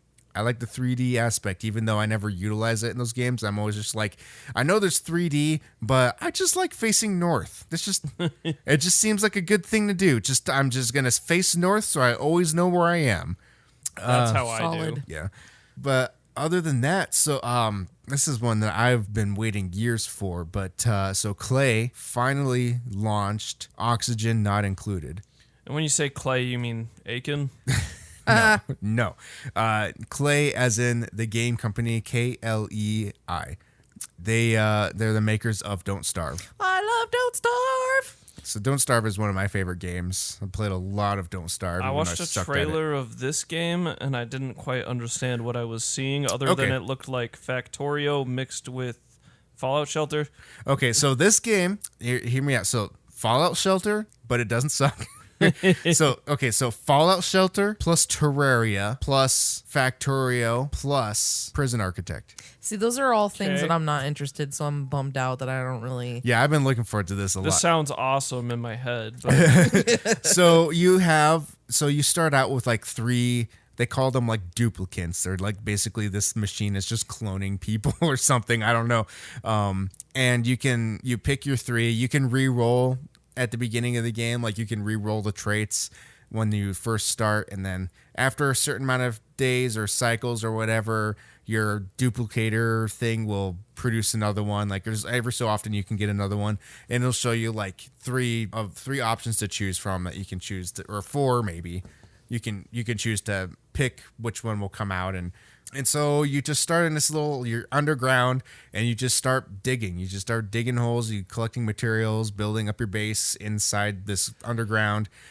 So you obviously need dirt, or you just start building. You start growing a tech tree because there's like a research station, so you can research new stuff, so you can expand. And since you are in a cave, there needs to be oxygen, so you actually have to build like an oxygen thing to produce oxygen. Otherwise, your people will just suffocate. And there is actually some form of like airflow in this game, so like there's certain areas where there can be like rich in oxygen, but like if your guys are in the same area, that place becomes like toxic and there's like no oxygen and they can just suffocate and die. They're just holding their breath the whole time they're in there. So you actually have to build these oxygen things that are powered by like a person-powered hamster wheel that someone has to run on to power these things. Well, you can build batteries, so it will store some, like, and they'll run on those until the battery's charged, and then they'll kind of leave it for a while and go and do other tasks. And then there's like air fans, like you can ventilate areas so that you can move air around if you need to, and that's kind of higher up on the tech tree. But then with all that, like you can set priorities to different tasks. So you can put like produce air to be like a higher task than other things. Everything is just kind of default set to 5, but you can choose a priority 1 through 10, and they'll just kind of go down the list from 10 to 1 based on whatever you set. And you can set like regimens too. So like there's different. So like in Prison Architect, you can set like a daily regimen. You can set the same thing for these people. I haven't checked to see if you can. I haven't messed with that too much. I don't know if you can do it like for each individual person or if it's just kind of on the whole. But so like they'll just hit like their night cycle, and then they'll go and they'll eat, and there's a lot of complex stuff in this. Like there's a like I had a guy that I had 4 people, and I only had like 1 outhouse, and it was like occupied, so like he didn't get to use the bathroom before he went to bed. So when he woke up, he like went to go use the bathroom, but then someone was cleaning it, so he was like he couldn't hold it anymore, so he just peed on the ground, which like produced dirty water or toxic, I can't remember, it was like contaminated water, that was it. So it produced contaminated water, and then it gave people the chills because they were walking in it. Jesus. So like you have to mop up the contaminated water, and then it all ends up in bottles, and then you have to dispose of the bottles somehow, which is like another one that's like you know how like in City Skylines when you produce like waste, like the dirty water will have to get pumped out somewhere. That's like the same thing with this, where like it goes somewhere in the world. It doesn't just disappear like in other games. Just like in real life. Yeah, so like you have to kind of dig a hole or something to dump all this dirt, this contaminated water into. So this sounds great if you're into micromanaging. Yeah, it is definitely high up on that. And I mean, and there's all sorts of different components. There's water components, electrical components, and all sorts of that fun stuff. It's really complex in a good way, I think. See, I love that stuff, and it seems you do too, but I find that interesting because that stuff can eat like an entire day. That's micromanaging is the stuff that like, oh wow, 6 hours have gone by. Yeah. Yet you're over here like, I can't play Fire Emblem. Yeah. And this had been in early access for a while, and I've been avoiding it because I've already learned my lesson from games like Minecraft, or even like playing the beta for Halo Reach back in the day, the multiplayer beta, because I participated in that every single time. And basically, I'll end up in these betas or alphas, I'll burn myself out of the game before it even actually comes out. So I didn't want to do that with this one. I wanted to wait till they got to a point what they feel is a full 1.0 release. You wanted to stay pure. Yes. So I wanted to play that, and so I waited until that came out, and it just came out. So I jumped on, and I didn't get very far into it. I only played for maybe an hour and a half. Now I got tired, and it was like the game was just like on autopilot, and I'm just like falling asleep in my chair, and I wake up, and my guys are just doing their thing. I'm like, I should probably go to bed before I kill all these people. But Look at them. Look at them go. Would you recommend this game to people who like Don't Starve, or is it totally different? Totally different. If you like Don't Starve's art style, yes, but I mean this is definitely for people who like simulation games. This is for people who like the Factorio, or God, what's the other one that I always forget the name of? Satisfactory. It's up that alley. It's also anybody that likes Terraria or any of those type of games. Like it's very up that alley too. You know what? There hasn't been any games that have come out that have really been singing my name, and I'm really getting to the point where I'm getting kind of bored and tired. Fire Emblem's pretty good. I don't have a Switch though. But this is just it's so good. I mean, and to your point where you say you lose a lot of time to games like this, one of our friends from Roll Found, Snow, was saying that she played this. She played this game so long in one sitting that she felt nauseous. She's like, "That's how good this game is." I'm like, "Oh my god, that's insane." I've had that with like Civ. Yeah. Where I've legit played Civ for almost a full like 24 hours. For the last time I played a game that long was probably Minecraft. So it's been a hot minute since I played a game for like so long that I just... It's not healthy. I'll just tell you that, but there are some times where you're in that just one more turn. Yeah, just one more turn. Or the just in one Civ, more day cycle. In Civ of just like, all right, I'll stop after I like defeat this civilization. I'm like real close. Yeah. Hundreds of years later. That brings me back to my Age of Empire 2 days of like having like 12 hours in a skirmish match. Just because I would just go like maximum amount of enemies and I would just wipe them all out. And I would go for like the total domination path where you have to destroy everything in order to win. It's so there's like there's the one worker that's hiding out in the forest somewhere that you have to hunt down. Where is he? But yeah, so I just started that game, so that's kind of what I'm looking forward to this week to play more of, because it's a really polished game. Like Clay does some really good stuff. I really am impressed with what they did with this game. So it looks like they put a lot of work in it over the last few years. But let's see what segment should we do next? Should we take a break or? Yeah, let's take a quick break. We're at we're about 30-ish minutes for this segment. I don't think we're.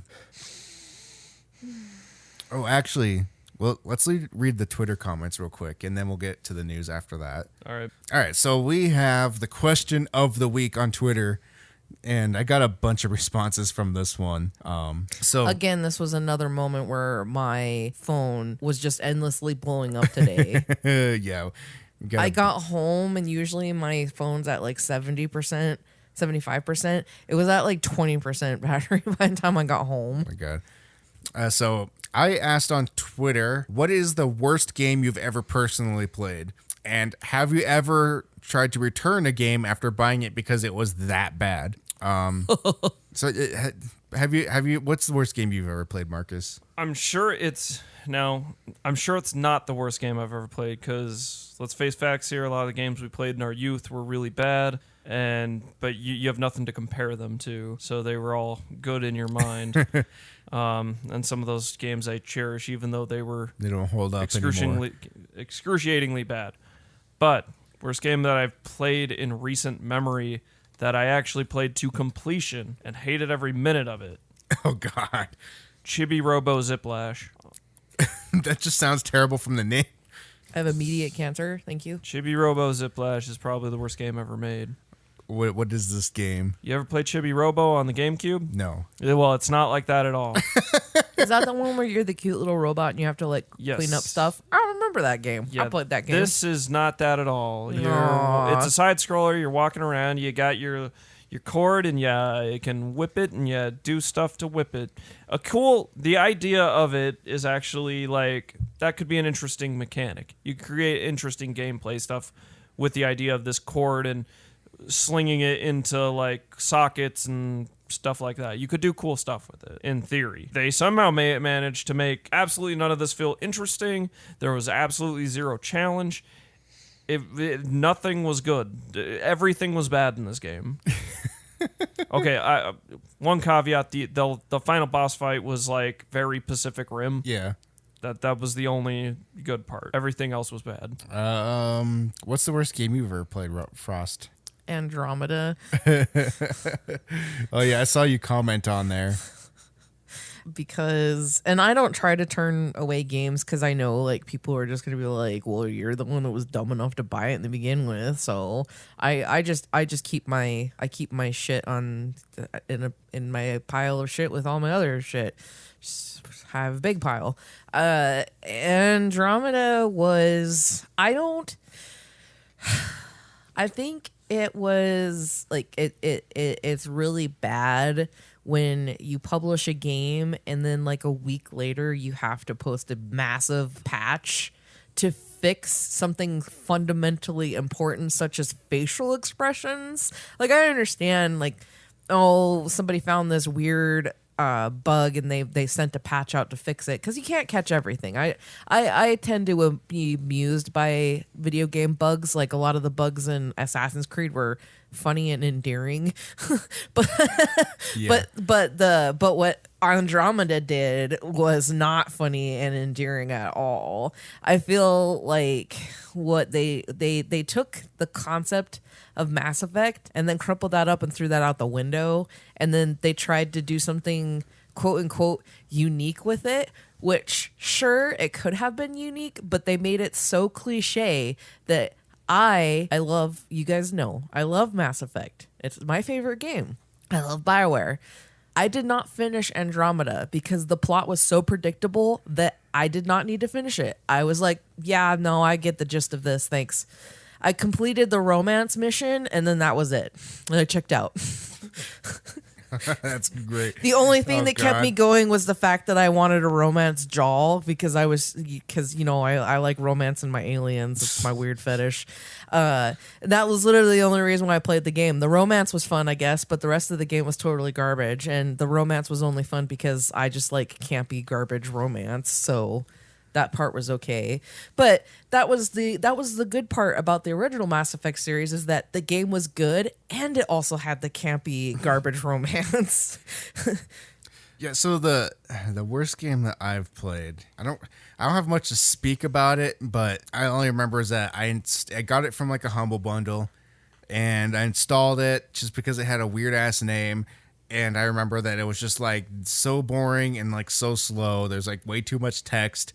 And I'm just like, I don't care about any of this. I'm never going to play this again. And it was called Doc Clock, the Toasted Sandwich of Time. And I think the premise of it was that this fucking doctor, this scientist sandwich got put into a time machine and got spread across time, and you had to go into the time machine to find his sandwich parts. That's what I remember. I don't even know if that's right, but that's just what I remember in my head, and it was very dumb. I uninstalled the game. Specifically because of this game, I created a category called Meh on Steam, and I added this game to it so that I could hide it from my Steam library. So I wouldn't have to stare at it, because it's Doc Clock, so it would be at the top of my list no matter what. I'd have to stare at the stupid name of the stupid game that I'm never going to play again. So I just put it in another category and just left it to die. I have another bad one. Hello Neighbor. That's not a bad game. You're bad at the game. That game, I guess maybe the next time you should do is like, what's the most aggravating game you've ever played? In which case I'll say Hello Neighbor. I'm interested in that multiplayer version. Is that the baby? Sounded like a balloon deflating. That sounds like a door. So we have Twitter comments to read. So coming in from Ryan from Shark Select Pod, at Shark Select Ryan. 2 words for you: Rogue Warrior. 2009's release, published by Bethesda. Good idea, but my God, it was bad. Traded it in the same day. Wow. And then from Shark Select Pod, and Naughty Bear, looked like Manhunt, but with teddy bears. So I ran to Blockbuster to get it. Looked like shit. Played like shit. No gore, no story. Just a hide and seek game. Traded it in after an hour. Steaming turd of a game. There's been a few games that have ever gone, this is complete dog shit, but there's one last month on the Xbox Game Pass. I can't remember the name of it, but it was some Oblivion clone. The controls are hilariously bad. You couldn't seem to walk properly without turning. And this is what I was referring to earlier in the podcast. They're gonna let me know what this game is so I can play it, and we'll make fun of it. So I actually asked him. I was like, "Are you saying that you experienced Joy-Con drift on the Xbox One?" And he goes, "Yes, but worse. I'm trying to find the name so you can experience the wonder." So it's somewhere on that list. You're gonna have to play it. Then our friend Jamie, just Jamie Dean, or at just Jamie Dean. It's rare that I'll buy a game immediately on release and without a decent amount of research first. So thankfully, I've avoided playing a lot of truly awful games. The worst was probably Lord of the Rings: War in the North, which was abysmally boring. Ooh. I feel you. And then we had a short exchange about embargoes ruining video games and reviews and whatnot. At New Dad Gaming, Hayes. If you remember, it was to be a PS3 Halo killer. It was generic, awful, and full of bugs. Never went back. But that soundtrack, though. Was it a good soundtrack? For me, yes. One of my favorite artists made the soundtrack for Haze. Or okay. Contributed to the soundtrack for Haze, so I like the soundtrack. So since he mentioned bugs, I took that meme from Starship Troopers where it's like it's the guy, it's like the picture of the guy's face and he's like it's shaking and it says desire to know more intensifies. Because I was like, did someone say bugs? Let's see. That's a good use of GIF. Dungeons, Delves, and Dice, which is at D3 Ballads on Twitter. Gonna be super unpopular for this, but I returned PUBG within an hour after I bought it on Steam. I hated it. Not for my own death warrant, I hated Fortnite more. I tried 3 different times over a year span, hated it too. I don't know, there's plenty of people returned Fortnite. So there's plenty of people out there that don't like the Battle Royale stuff. You're not alone in that. I didn't know you could return Fortnite. I thought This you were guy- just He initiated. You were like cut into the gang, and then you were there. He Blood returned Brothers. PUBG. This guy catches the world's largest fish, throws it back. Yeah. And not the Battle Royale genre is not for everyone, just like how MOBAs aren't for everyone. I mean, they're not for me, so I don't even bother. Like that's me and MOBAs. I hate MOBAs. I don't like. I never have. There's never been any cell in my brain that wanted to play any sort of MOBA game, so I just don't. I don't bother. This one's fairly simple and an obvious choice here. The Laughter Life's. The Laughter Life at Laugh Life Adam Superman 64. I mean, we can all agree that was a bad game. What are you talking about? That game's got ring action like you'd never seen before. It's got some flying. It works for physics. Star Fox. Nah, I love Star Fox. Yeah, Superman 64. What a game. What a game. I only played it at a friend's house as kind of a goof. Weird Wiltshire podcast, which is at Wiltshire Weird on Twitter. Kingdom Come Deliverance. It was a shame because I really wanted to like it. It's not one I've ever played. I've only heard good things about that game.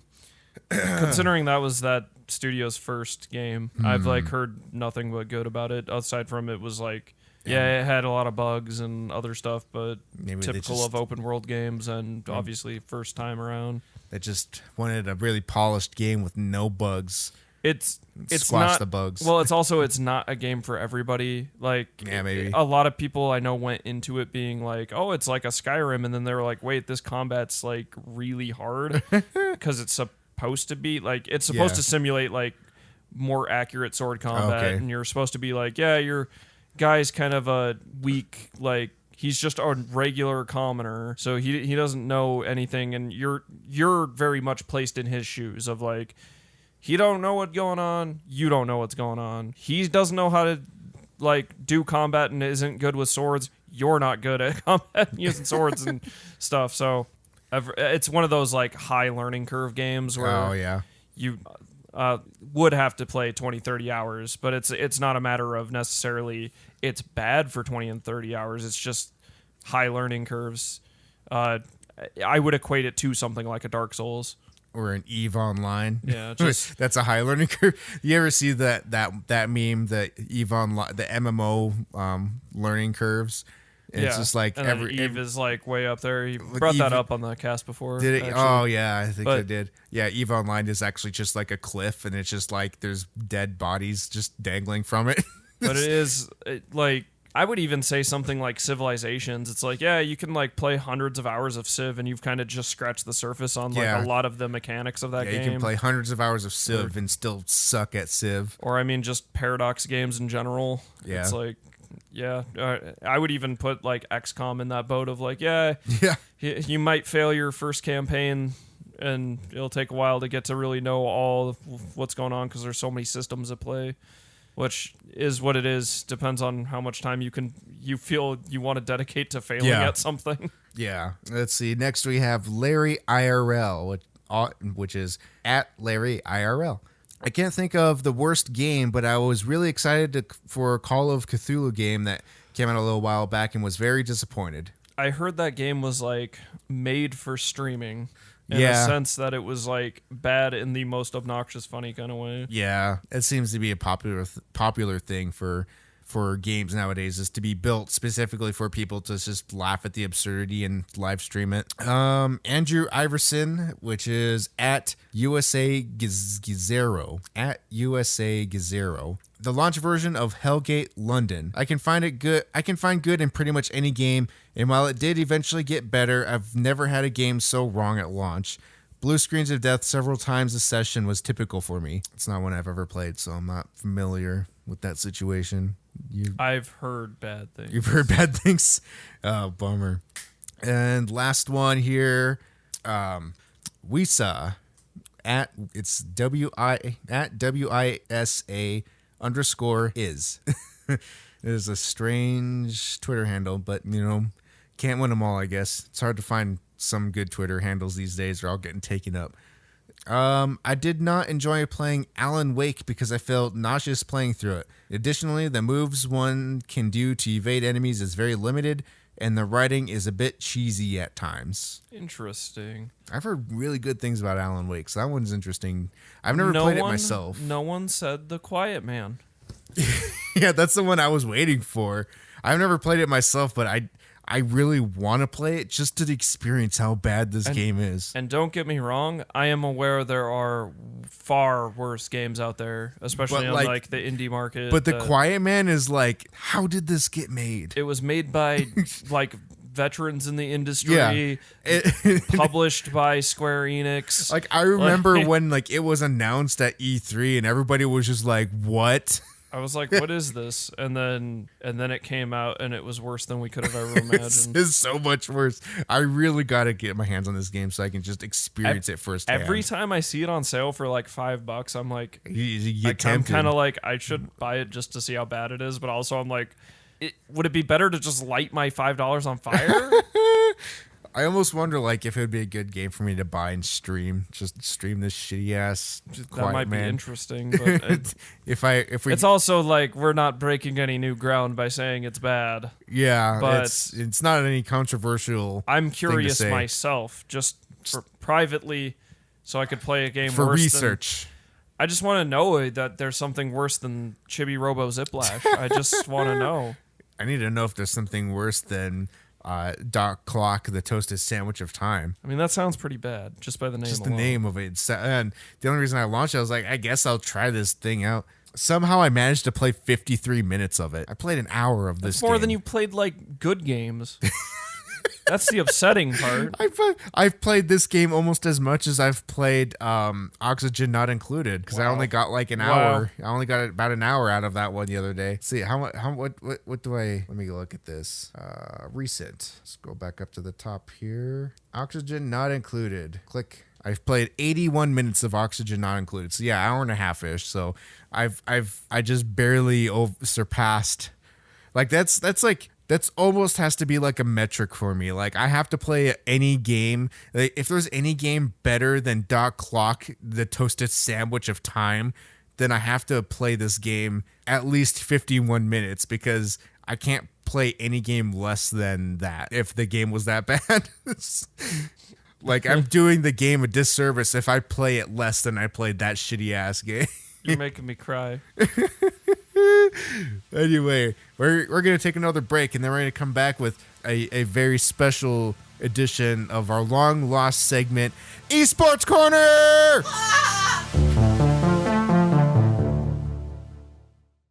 Okay, welcome back, and we're going to launch straight into Esports Corner.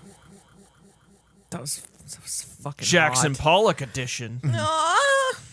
Apparently, I found out when I was listening to the recent GPA episode that I have not actually posted yet, but it will be posted before this episode comes out. I was listening to it, and I did like the Halo announcer voice on one part, and like when I listened, I was like, "Holy shit! Did I just turn into the Halo announcer guy?" Because I was like, "Double kill, triple kill, kill-tacular, You're not gonna do Kilimanjaro? Kilimanjaro." Yeah. The disappointment. Well, say I did the other one. So tied the lead, lost the lead, gained the lead, game over. I'm good at that Halo announcer voice. Scorpion. So when that guy dies, when that guy dies, because he's like 90 years old, then I can assume the position. Yeah. You do a. Which I'm sure Doing great, I'm pretty sure most people with deep voices can do that voice. So Yeah. We could do a kill streak. That's- Spicy meatball. That's a triple kill or something. I don't know.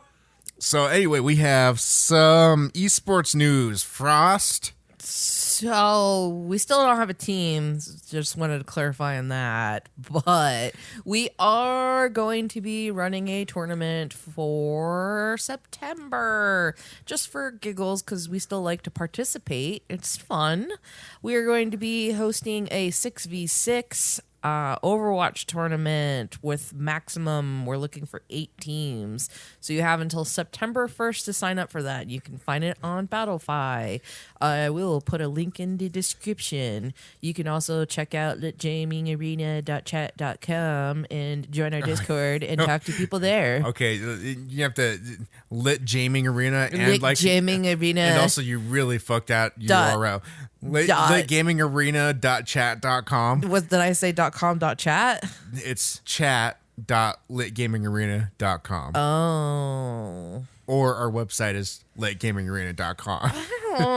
Okay, so it's gonna be, there will be a prize of $60, and that's going to be on noon On noon. on noon, September 1st. That's Sunday. So noon, they have up until Mountain Daylight Time. Let me finish. They have up until the day of the tournament to sign up. Is that what I'm gathering here? Yes, they Okay. can sign up. They can sign up until like that, right before it starts is usually the consensus, because that's what people like to do anyway. They just pop out of holes randomly out of nowhere. Like I don't know if I'm available that far in advance. yeah, but like it'll be like 3 days, and there'll still be like 1 or 2 teams, and Yeah. then all of a sudden, like an hour before it starts, like all these teams show up. So, but yeah. all right. I wanted to shout out special thanks to Psycho and Mackenzie from Kingdom Esports. That's their Discord. So Okay, that's why they're they are partnering up with us and doing it with us and Okay. having fun. And Psycho's been real nice and fun to work with. So Sweet. I'm not sure if we'll be casting this. We may or may not be casting it. Psycho? That's his name. You know he's a psycho, right? He's Psycho for esports. It's Psycho with 2 P's too. So he's PP Psycho. Is he psycho crushing? Is he part of that Is he Psycho passing? Street Fighter? Is he Psycho passing? Shut up, you weeb. Yeah, he could pass for a psycho. Would he pass the Psycho test? Depends on how much bison he ate that morning. Like bison. Bison. Yes. Yes. No one's gonna get that. No one's gonna get that. Really bad. If you understood that reference, then tweet at me, because then you're a certified grandpa gamer like me. Anyway, we should probably move on to our top headlines. As usual, I'm never ready because the app doesn't just open. I have like my category named top 3, even though we don't do just 3 anymore. So let's talk about the whole fiasco with the Doom trilogy coming out on the Switch, and you signed up. Online signups and logins. Do you have a Bethesda.net account? I do not. You gonna get one? No. Oh, I was listening to Giant Bomb, and one of the guys was just like, "Yes, thank you, Bethesda. You're having a Bethesda.net account improves the game. Thank you, Todd Howard. Thank you." Like, This was not a win. no. Bethesda needs a win. I mean, I think Doom, like Doom Eternal will be That's a win. gonna be a win, but they need to stop with this Bethesda.net. Holy crap. Like, and they made another they on Giant Bomb. They made a good point. It's like, this is just like another account or that you can sign up for someone to hack and just fucking get all your information from and steal your identity. I don't like it. Well, guess what? It's a classic I didn't game. want a bag anyway. I want your bag. Yeah, this is bad. I don't know. I'm glad Doom, regular Doom, Doom 2, and Doom 3, I'll put in quotes for reasons, are available. I think that's great. They're on a lot of platforms now, on PC, Switch, Xbox One, I would assume, TI-84, and PS4. It's on all kinds of stuff. Always good. This one supposedly has extra map packs and like the multiplayer and some other stuff that was, I know, added at least on PC at one point. So yeah, these are upgraded versions, but something that didn't happen but is rumored because it was rated. But Doom 64 was rated. Really? It's not out yet though, but it was rated, so it's probably a coming. And man, did I love Doom 64 in like the most ridiculous way. Underrated Doom in my opinion, but so that's Doom 3. Doom 64 is Doom 3. The real Doom 3. I mean, in reality, Doom 3 is just Doom, the remake of Doom 1. It's brutal Doom. Brutal Doom. Yeah, brutal Doom. It was dark Doom. You had to switch back and forth from your flashlight and your guns, which ultimately fucked. I never beat that game because I couldn't deal with switching back and forth from the flashlight. If this is the BFG edition, they fixed that. Yeah, I know they fixed it where you could hold the flashlight and the gun at the same time. But yeah, in that original version, I was like, I can't, something would just pop out of a wall and it's like, okay, cool, scroll, and I scroll too far, and now I'm just trying to punch this fucking demon because I scrolled too far. They were trying to make it scary. Yeah, well, they did a good job. I couldn't do it. I couldn't deal with it being fucking dark and then having to scroll to my weapon. I mean, maybe I could do it now, but this was me. Imagine younger me wearing 7.1 actual surround sound headphones, playing this, and a pair of Jinkos. And a pair of Jinkos. At 2 a.m. with all the lights off at my computer in my room, and I was that.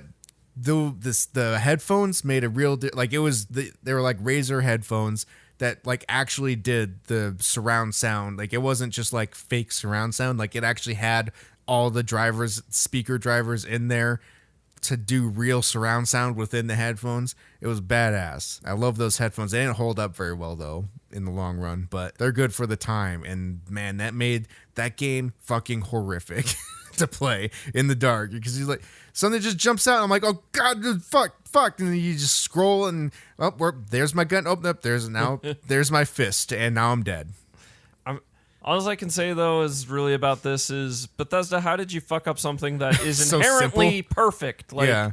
All you had to do was not put that in there or make it optional, which I think it's patched now. I know they were working on a fix, so I assume and that's even then, already implemented, but... And if they were to go that route, why you gotta check in online every fucking hour it seemed like people were every level, it was making them log in or something. It was dumb shit. I loved their Twitter post though about how they were going to fix it, and every reply was basically screens of games like a Metroid or a Mario. Yeah, all the memes from it. If you Bethesda, need to log into your account. Yeah, if Bethesda made Super Mario Bros. And stuff like that. Yeah, it was. I beautiful. posted one of those to our Twitter the other day.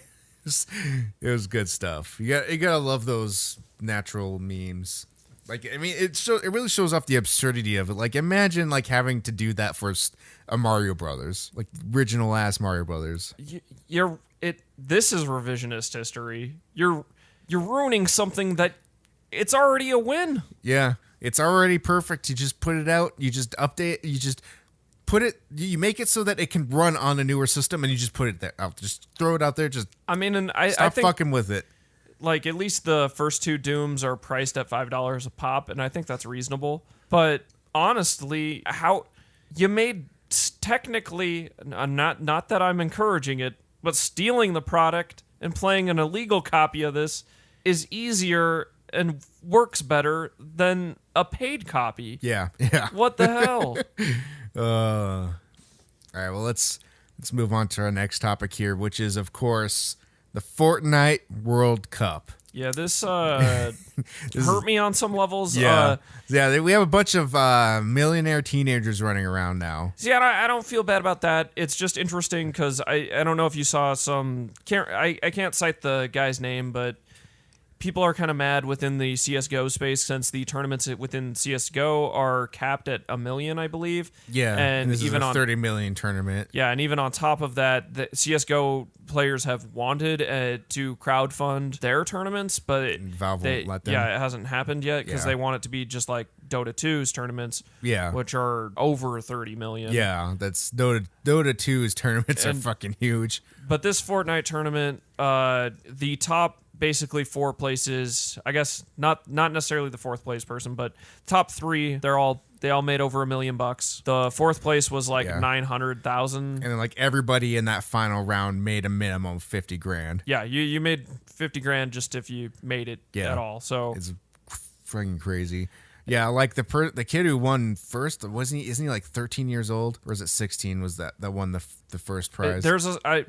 There's a 16-year-old and a 13-year-old, but I don't know who plays first and who plays second. The 13-year-old was the one that won like the 1.3 million. Since I don't follow esports very closely, but I also don't follow Fortnite close at all. But this more hurts me because I've heard from a lot of the community surrounding esports that like Fortnite isn't the best when it comes to esports and doesn't work really properly. It sounds like they made this work better than the first time that they've done tournaments. They've changed some stuff, and it's definitely, it works better than I guess the first like PUBG tournament did. But yeah, so it seemed like it was points based, where it was like you got points for like being the final survivor of the 100, and then you got points for kills, whereas like I guess before there was in PUBG, the PUBG tournament, there was a guy that was literally just like constantly healing himself and just like waiting in corners the whole time so he could pop out and kill someone at the last minute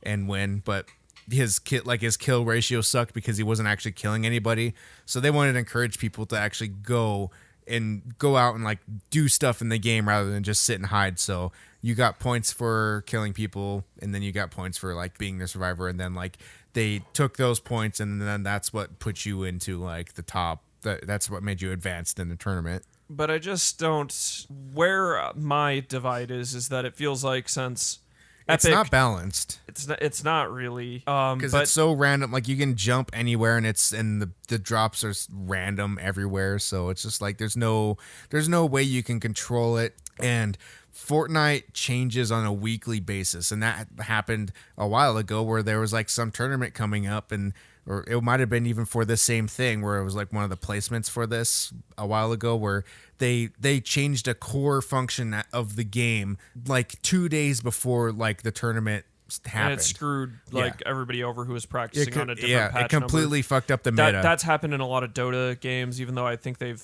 fixed how Dota updates now, so it won't impact tournaments.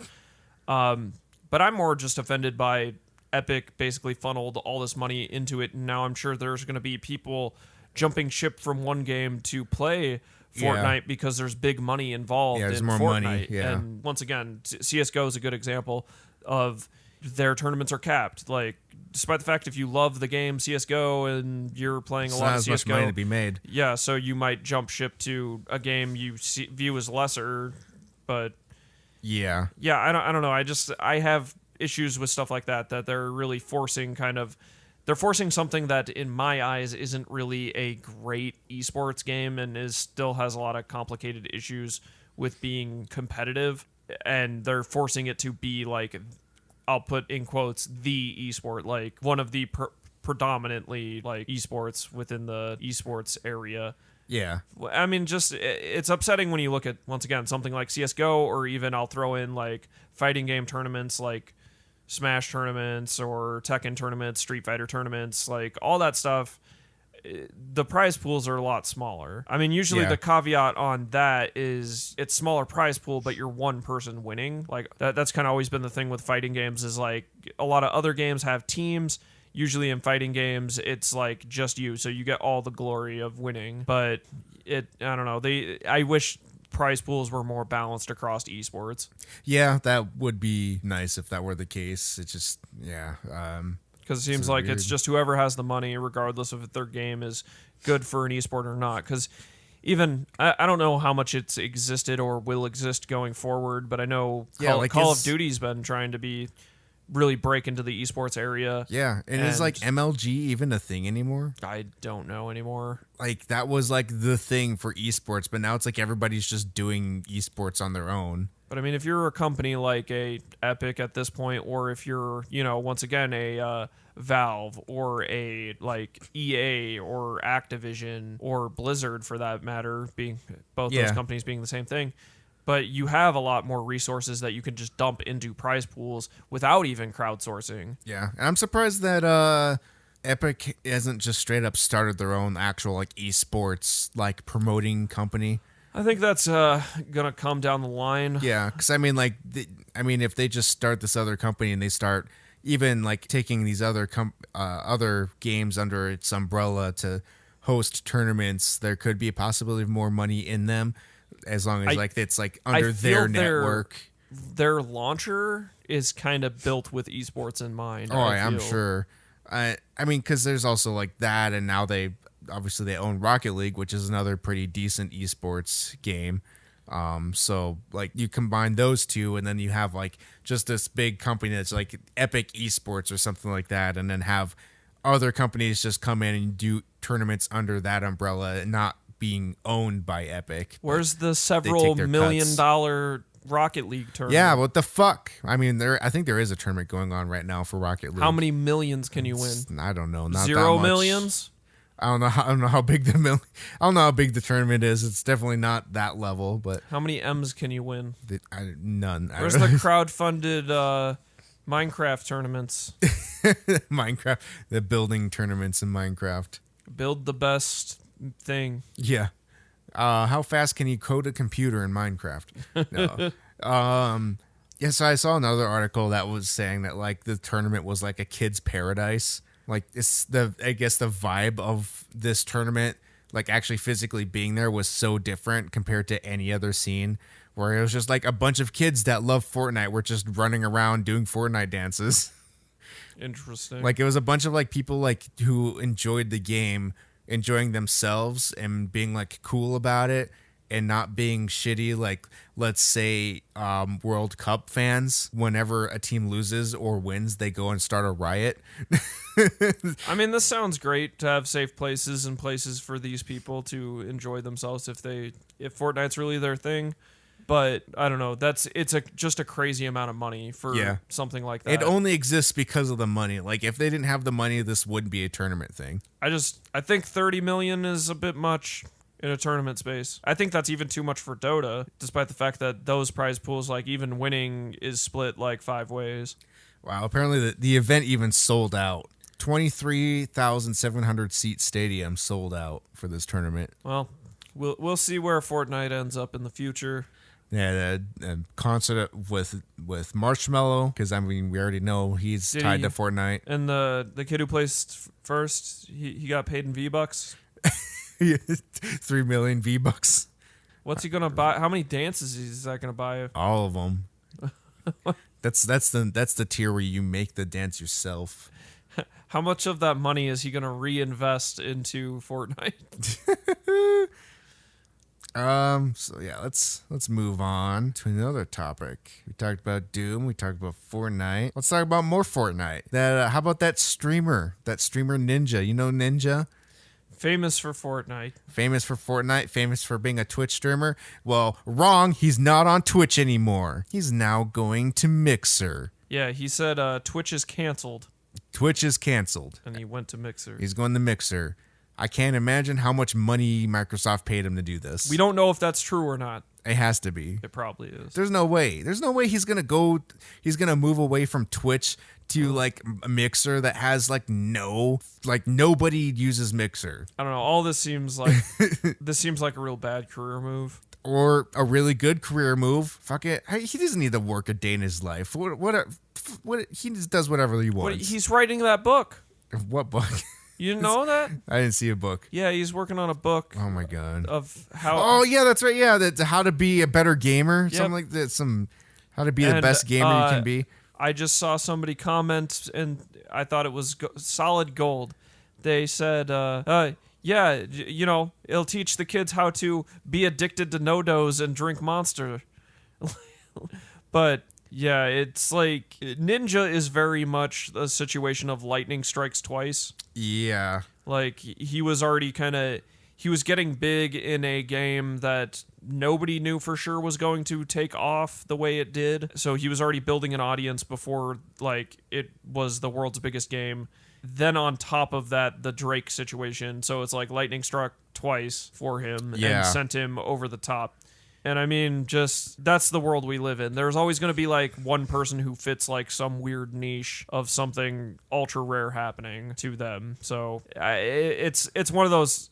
I always think of Bo Burnham's statement of like, you always have celebrities trying to be like how I did it, but it's like asking a gambler how they like became a millionaire, and it's like liquidize all your assets, buy lottery tickets. Yeah, it's just. Nobody can give you advice on getting lucky. That's all like most celebrity is. It's getting lucky. There's no ifs, ands, or buts about that. Let's see. There was well, I can't seem to find it.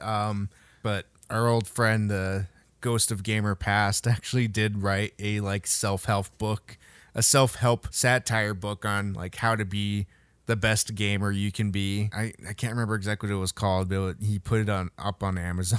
I was gonna get it and read it, but I Get can't find it now. addicted to caffeine and never sleep. I mean, it stands to reason the more you play a game, the better you are at it. So once again, in the case of Ninja, it was just right place, right time. You just happen to be playing a game that honestly, at first, Fortnite and even its Battle Royale mode at launch didn't seem great on its surface. Yeah, no. It really only took off because it was free. It was free / it was the most available. It was on the most platforms. It beat PUBG to consoles. Yeah, exactly. So it was like, it's on PS4, Xbox One, also PC. Like then PUBG. It was on phone before anybody else. It was on tablets and everything. So and PUBG on consoles was like a mess at first. Those controls are just not. Well, and it launched exclusively on the Xbox. Yeah, that also was. So it just these days it's like you got to be everywhere. You can't. Exclusivity is not the way to go nowadays. I think. Just over the weekend, I had somebody be like, because I was just in the PlayStation store, and they were like, "Wait, there's like a paid version of Fortnite. I thought that was free." And I was like, "No, that's Fortnite Saves the World." Yeah. And they were like, "Well, what's that mean, basically?" Just a different it's mode, like, yeah, that's technically that was Fortnite. That's the original game. Fortnite. Yeah.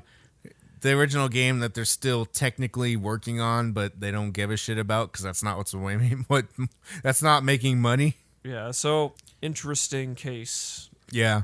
And I was talking about all this with my brother because he actually was the one that broke the news to me while I was like working. He just sent me this. He sent me this link and was just like, he just sent me a screenshot. And I was just like, the first thing I said is like, Jesus, how much money did Microsoft give him? He was like, that's what I'm wondering. We will see in the future, but I don't know. This could be the death of his career, but I mean, not like, once again, he has plenty of money. Yeah. He seemed to have managed his money well. Oh yeah. He's moving away from a platform with 500 million he's moving from a platform where he has 500 million followers. And I think sometime this afternoon he just barely hit 100,000 on Mixer. See, and I'm not in the zeitgeist of Fortnite. Yeah. I know they're obviously like what I have an article that says over 2.3 million people tuned into Fortnite's World Cup finals. So obviously there's a lot of people into this. Yeah. And I mean, that's obviously apparent by how many people play Fortnite, how many people have downloaded it, how many people have just checked it out. I regularly on my friends list see tons of people playing Fortnite. Yeah. It's obviously it's a phenomenon. And it's still a phenomenon. Yeah. I'm aware I'm just not part of it, which is okay to me. I have other things. Yeah. It's funny. he wants to get back to his roots of streaming and what made him fall in love with it. And it's just like my brother was like, it's not roots because he's bringing his millions of followers with him. If he wanted roots, he would make a new name and wear a disguise. And it's like, and then I mentioned his like $1 million studio built and paid for by Red Bull. It's like, See, and that's like Jack Black is a farm to table streamer. yeah, exactly. He's a farm to table YouTuber. Yep. No fan base, no Yeah. pre-installed fan Yeah, base and there. like Twitch is the one that has all the tournaments and stuff. Like Mixer has none of that. I'm sure. Like since Microsoft is making this move, they have a lot more planned. They're just not being like upfront about it. It's just, but still, like it. And then we mentioned the other thing too, like, we were talking about this before, but right before we were gonna record, my brother sent me another message, and he's just like, "Oh wait, the Mixer does this, and then they're gonna use him to promote Halo when Halo comes out." And that's like, didn't even cross my mind, but that's probably what's going to happen. Yeah, well, totally. I mean, since Mixer is Microsoft and Halo is Microsoft, I mean, it's just like, well, we'll just pay. You also consider, like, clearly Ninja had, like, I wouldn't say under the table deal, but he did get his palms greased to play Apex Legends for a period of time. So, yeah, obviously, he can be bought. He'll go where the money is. He follows the money. Yeah. Clearly. Follow the money. Speaking of follow the money, did you see that Sony has now shipped over 100 million PS4s? I did see that, but first I'm going to mention my. You don't want to talk about that? Well, we will, but first I just want to mention that my brother is on Twitch. He is Explosive Soda. In case you want to. Who's he on Mixer? Nobody. I don't know, he's probably jeez. He's not going to be playing Ninja in Halo anytime soon. Maybe. I don't know. I know he said he tried D Live, but he said he didn't like it. But yeah, so Sony shipped 100 million consoles. Sounds like that PS4 is crawling up on those PS2 numbers. Yeah. PS2 was what, 120, 130? That sounds right. I'm not going to look up a real solid number on that, but it's high. It's a lot of numbers. It's a really high number. It's a lot of consoles. PlayStation 4 is getting up there.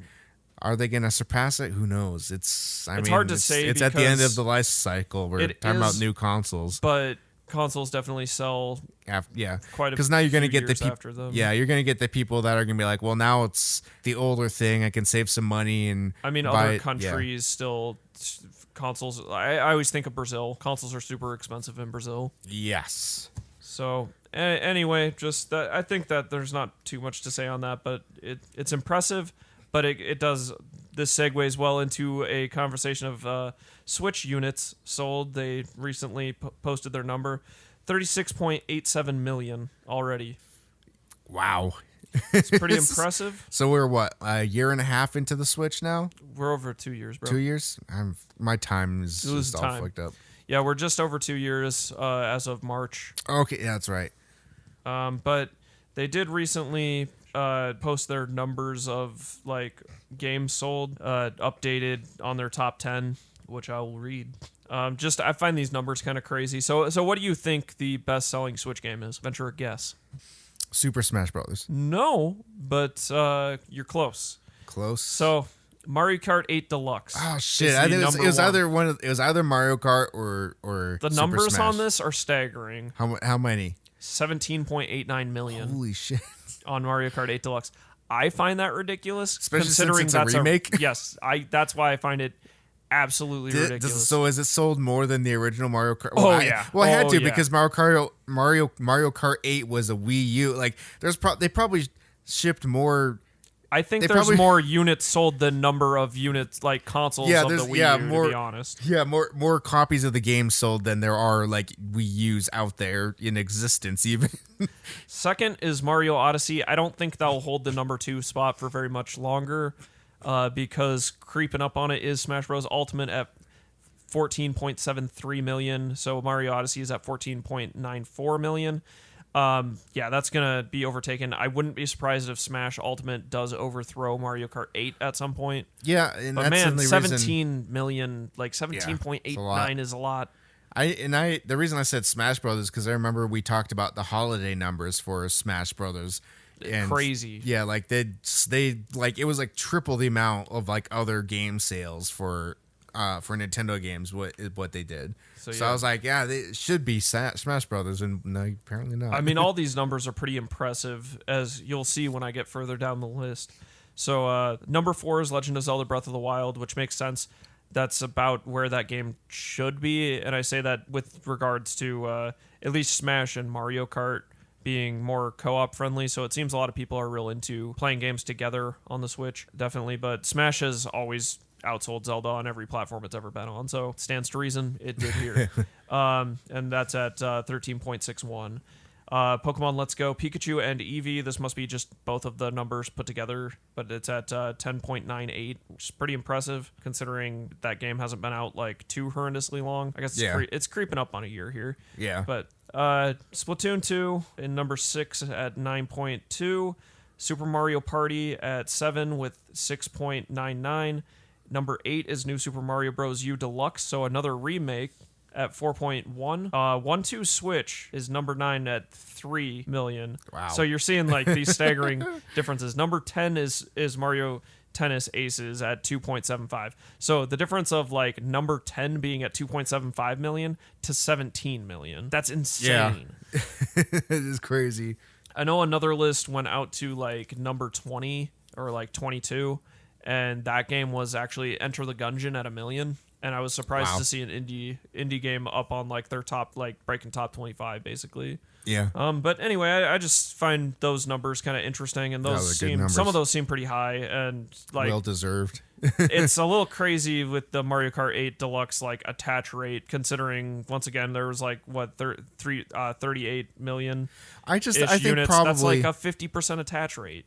With it being, and yes, it's a remake, but I think it was already a really good Mario Kart. It was just on a shitty console that nobody bought. I would say it's the best Mario Kart. Like I don't think there's any ifs, ands, or buts. It's the best Mario Kart, but it's now just a weird thing because like the Switch itself currently doesn't have a Mario Kart that's like exclusively its. Yeah. And I know a lot of people when Deluxe came out thought it was a new Mario Kart. They were like, "Oh man, finally a new Mario Kart." Like, well, did you not buy a Wii U? You I mean, a lot of people when the Switch came out, they were like, "Oh, Nintendo hasn't had a console in a long time." Like, yeah, because they just had really bad messaging around the Wii U. So I mean, it's So we're probably at this point we've moved beyond the top headlines. Now we're just talking about the rest of the news. So I should probably mention that there are some free games this month.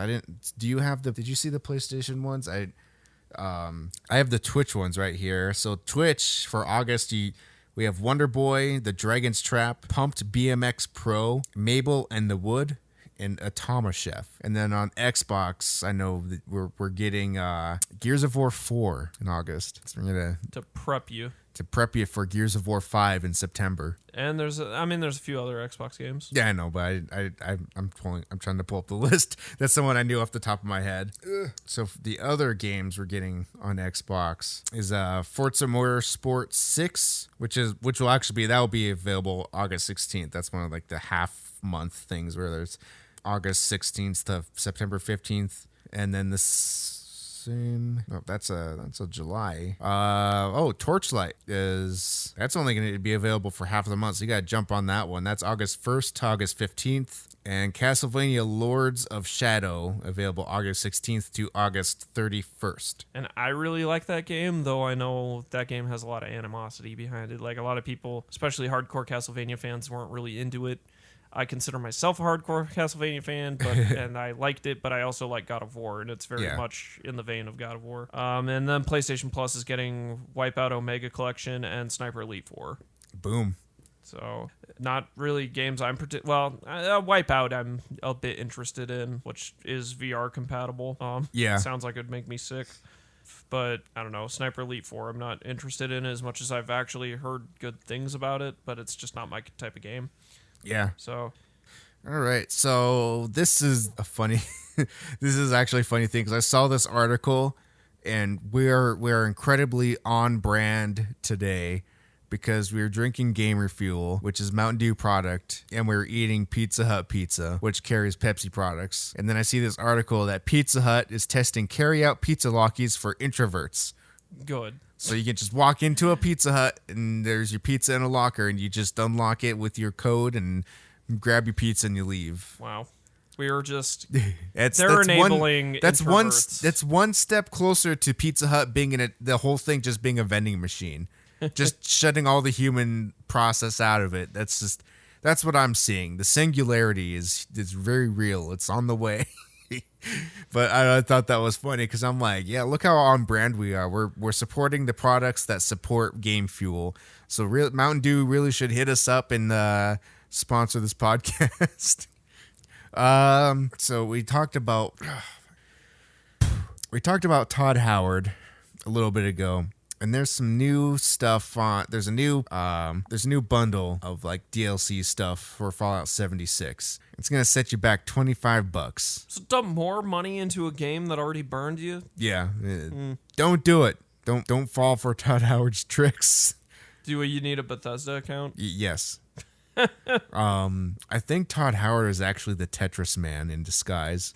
Oh Jesus! Oh Jesus! The Tetris man is coming for you.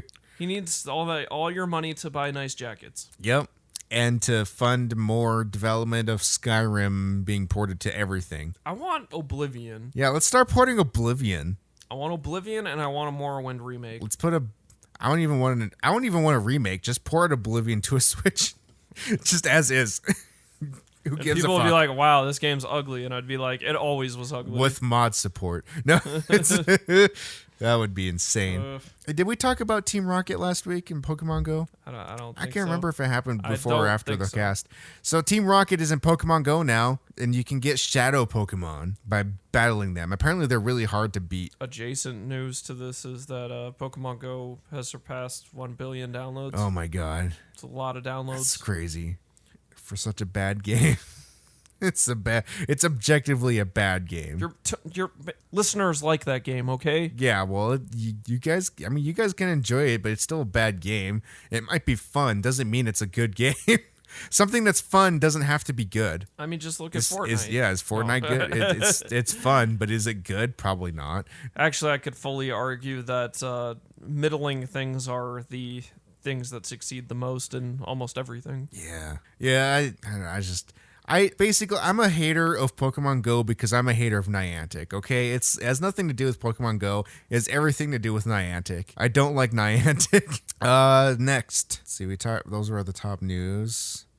There's nothing to really say about this, but entitled Tesla Jackass Parks on Stranger's Lawn and Steals Electricity for 12 hours. I don't know. Do you want just a weird article then? Sure. Hit me with a weird hear article. about this? Japan approves scientists' plan to create Yeah, world's first humanimals. I saw that. Humanimals. Chimeras. Edward? Yes, that's what's gonna happen. So yeah, the government supporting his plan to create animal embryos with human cells, bringing them to term, resulting in a humanimal.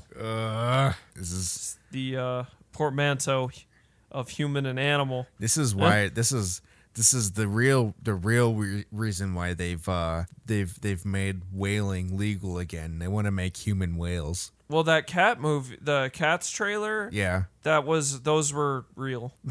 That's not. Those aren't. those were actors. actually those are the actual what they've been testing on in secret this whole time. They want it approved now that we've seen what it can do and that it makes sublime entertainment.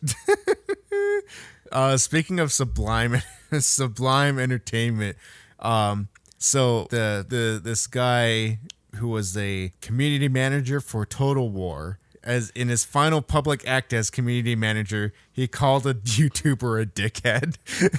Good on him. I find that funny. It's so good. So Michael Whalen said that at the end of live stream earlier this week that Arch Warhammer is a dickhead. Goodbye. And that was the end of the stream. That's so good. That's how you quit a company right there. Especially if you're a community manager. I'm sure he's probably had I bet there's a good reason why he called that guy a dickhead. For him to do something like that, he probably had like so many run-ins with that guy as a YouTuber. Or maybe not. Maybe not, yeah. Maybe he just doesn't like the guy. Maybe he's like us railing on Ninja all the time. I just don't like how they're sneaking around in the shadows. They're throwing their shurikens. They're trying to break into Area 51. They're Okay, so I think this guy has some reason. So Arch Warhammer, a gaming YouTuber who focuses mainly on Warhammer lore, has also been vocal in the Total War community over the years. Most recently, he criticized Creative Assembly for seeming to remove a mod from Steam that replaced character portraits with hypersexualized women. In a video responding to the mod's removal, he accused Creative Assembly of a conspiracy to censor fan mods that sexualize women because of the supposed influence of SJWs. So that guy sounds like a fun guy. Sounds like he's good at parties. But let's move on. This is another funny article. Cat wrecks video game stream by barfing so hard it breaks a computer. Like, this straight up sounds like it's out of the Hard Times, but nope. It's Was real. this animal abuse? Is the cat banned from being a streamer Apparently. I don't know. for abusing itself by watching? Is it a Linity's cat? Retribution. The Web Redemption, as would be trademarked by that dumb guy, Tosh.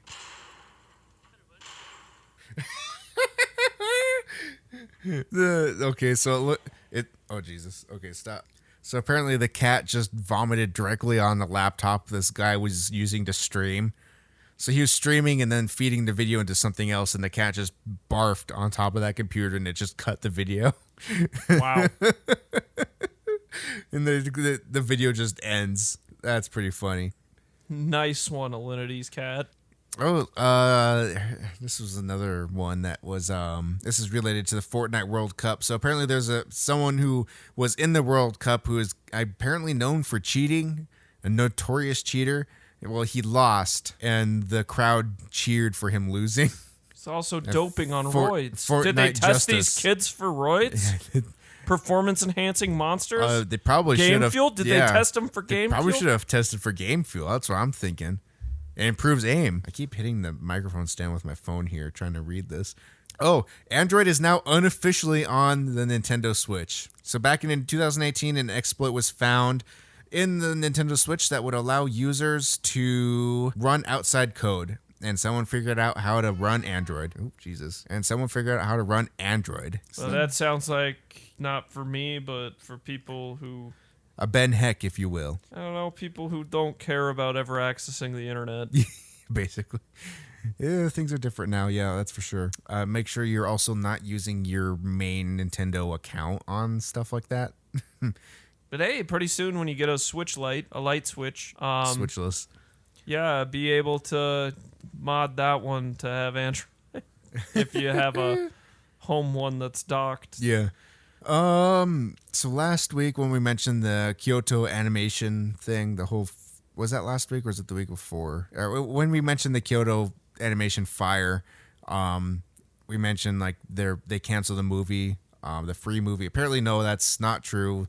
They just canceled the trailer they were going to put out. So there was a misinterpretation with that originally. So it was a trailer that got canceled. The movie is still going to come out. So issue a correction on our previous reporting on this podcast. A correction for our mistakes. For the article's mistakes. Okay, so here's some fun ones. So Twitch streamers plan to slut stream to raise awareness of online harassment. Also, in addition to that, there was a whole thing about whether breastfeeding is allowed on Twitch, and now, yes, breastfeeding is okay to do on Twitch. So I don't know. I don't have much to say about this. Do what you do. Good. Do what you do. I feel like eventually, like the lines between Twitch and Pornhub will just merge at some point, and they will be one and the same. I mean, my take is more. There's nothing inherently sexual about breastfeeding, but the same could go for anything. Just like with, there's nothing inherently sexual about feet, but clearly, and I don't know if it exists, but it probably does. I'm sure there's like a streamer who's playing a video game, but their feet are like front and center. I'm sure that exists. Yeah, probably.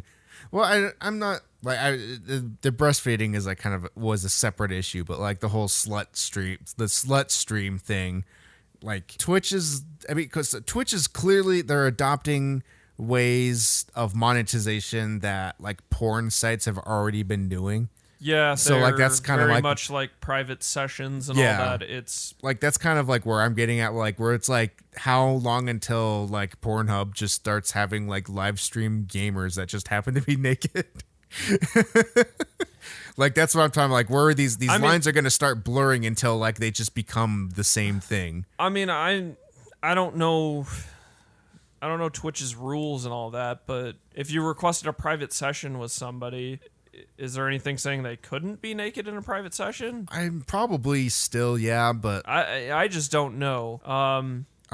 Soda Poppin', I think his name. I can't remember. Have you ever watched what is it called? American Vandal? I haven't seen that yet. I know it's There's hilarious, kind though. of a like a nude streaming thing that is part of the story in that. Spoilers, I guess. Warning coming a little late, but anyway, yeah, that it just makes me wonder. But I don't. Once again, I don't know the terms of service within Twitch. It becomes complicated when you have a private session because I feel that would be removed or have separate rules applied to its terms of service for a private session, since it would be a one-on-one stream. Yeah, and also like the fact that like we touched on this before already, but like how paying for private sessions may also like be a violation of user agreements for like a video game, for streaming a video game. I mean, I don't know. I don't watch these things. Yeah, If anybody's listened to this cast before, they know I don't watch these things. I'm Yeah. not into I mean, streamers, as- YouTubers. yeah. I'm not into any of that. and as much as like I'm trying to get into streaming, like it's like I'm between like a rock and a hard place of like I don't have time to watch people stream, because it's like that time that I could be spending watching people stream is like I could just be playing a video game so that I can talk about it on the podcast, or I could just be streaming it myself and again still playing it so I can talk about it on the podcast. But playing for the stream versus just playing it is two different things, because like I have to be aware of like if people come into the chat and talk to them if they come in.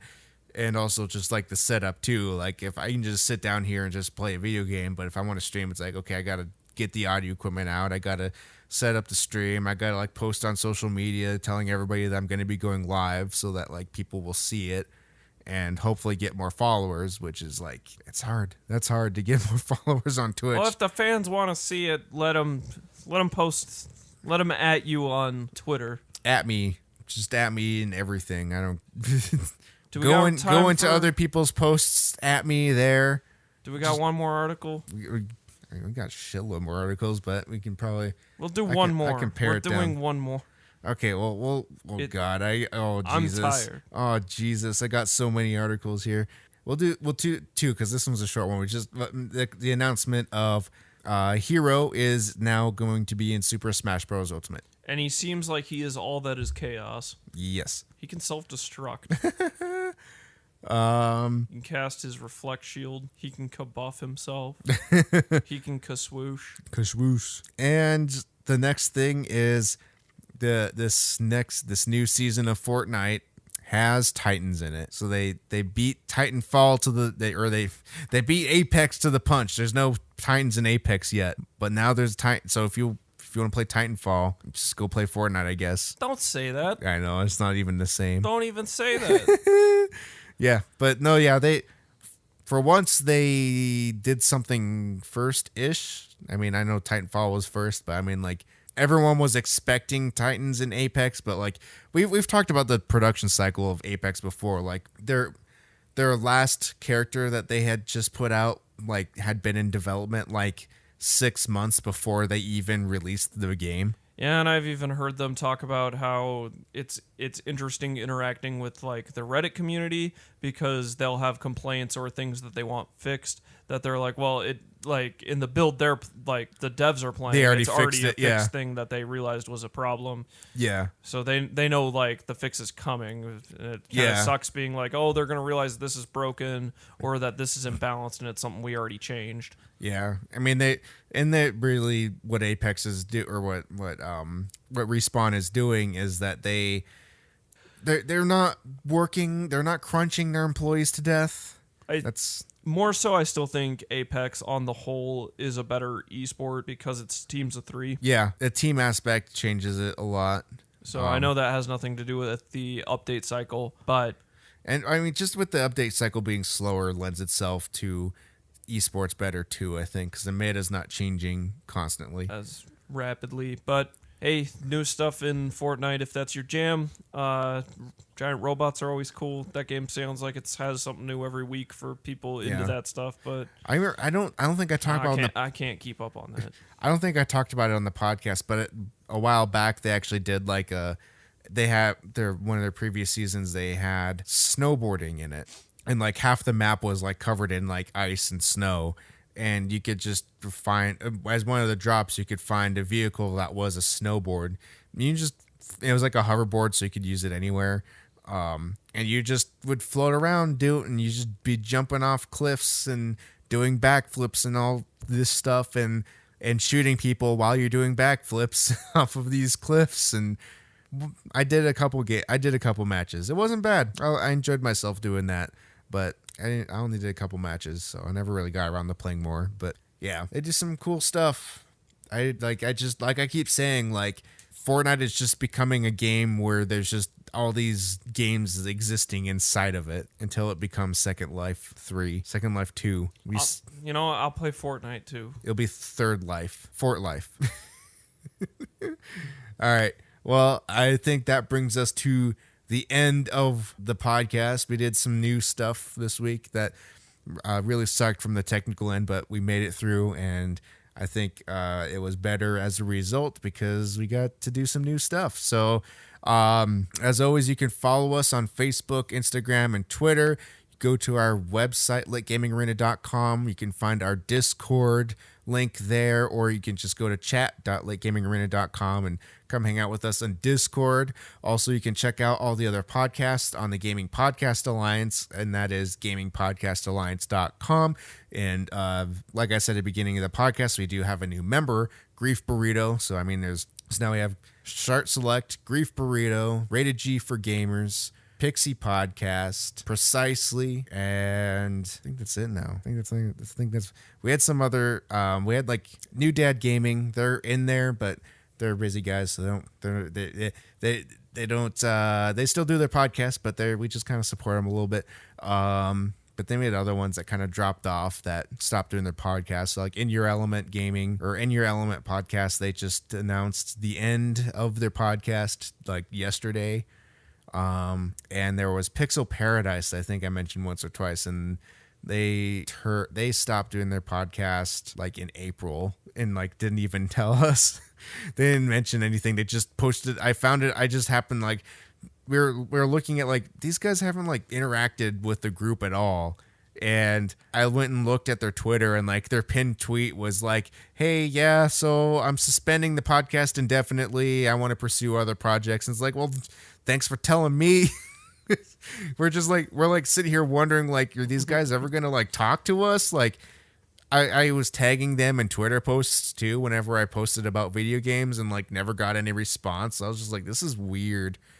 Also check out Missing Role Player Found. I am on their current episodes where they're doing a one shot of Dungeons and Doggies. So I am doing that with them, and those episodes come out every Sunday, just like our podcast. Maybe it's Monday. No, it's Sunday because I listen to it on Monday. So, and that is it's like a 5th edition expansion for Dungeons and Dragons, and that's a lot of fun.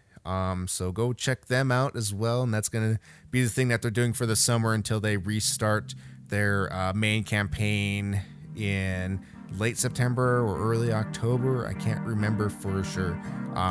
So go check them out, and as always, we'll see you again next week.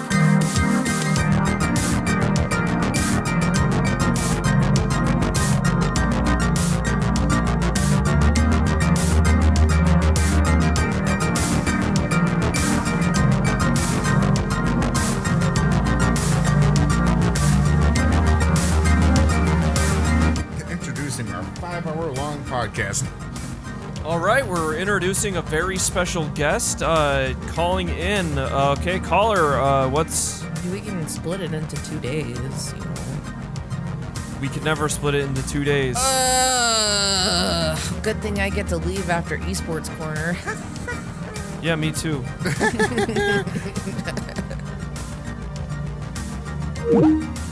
God, that's so loud.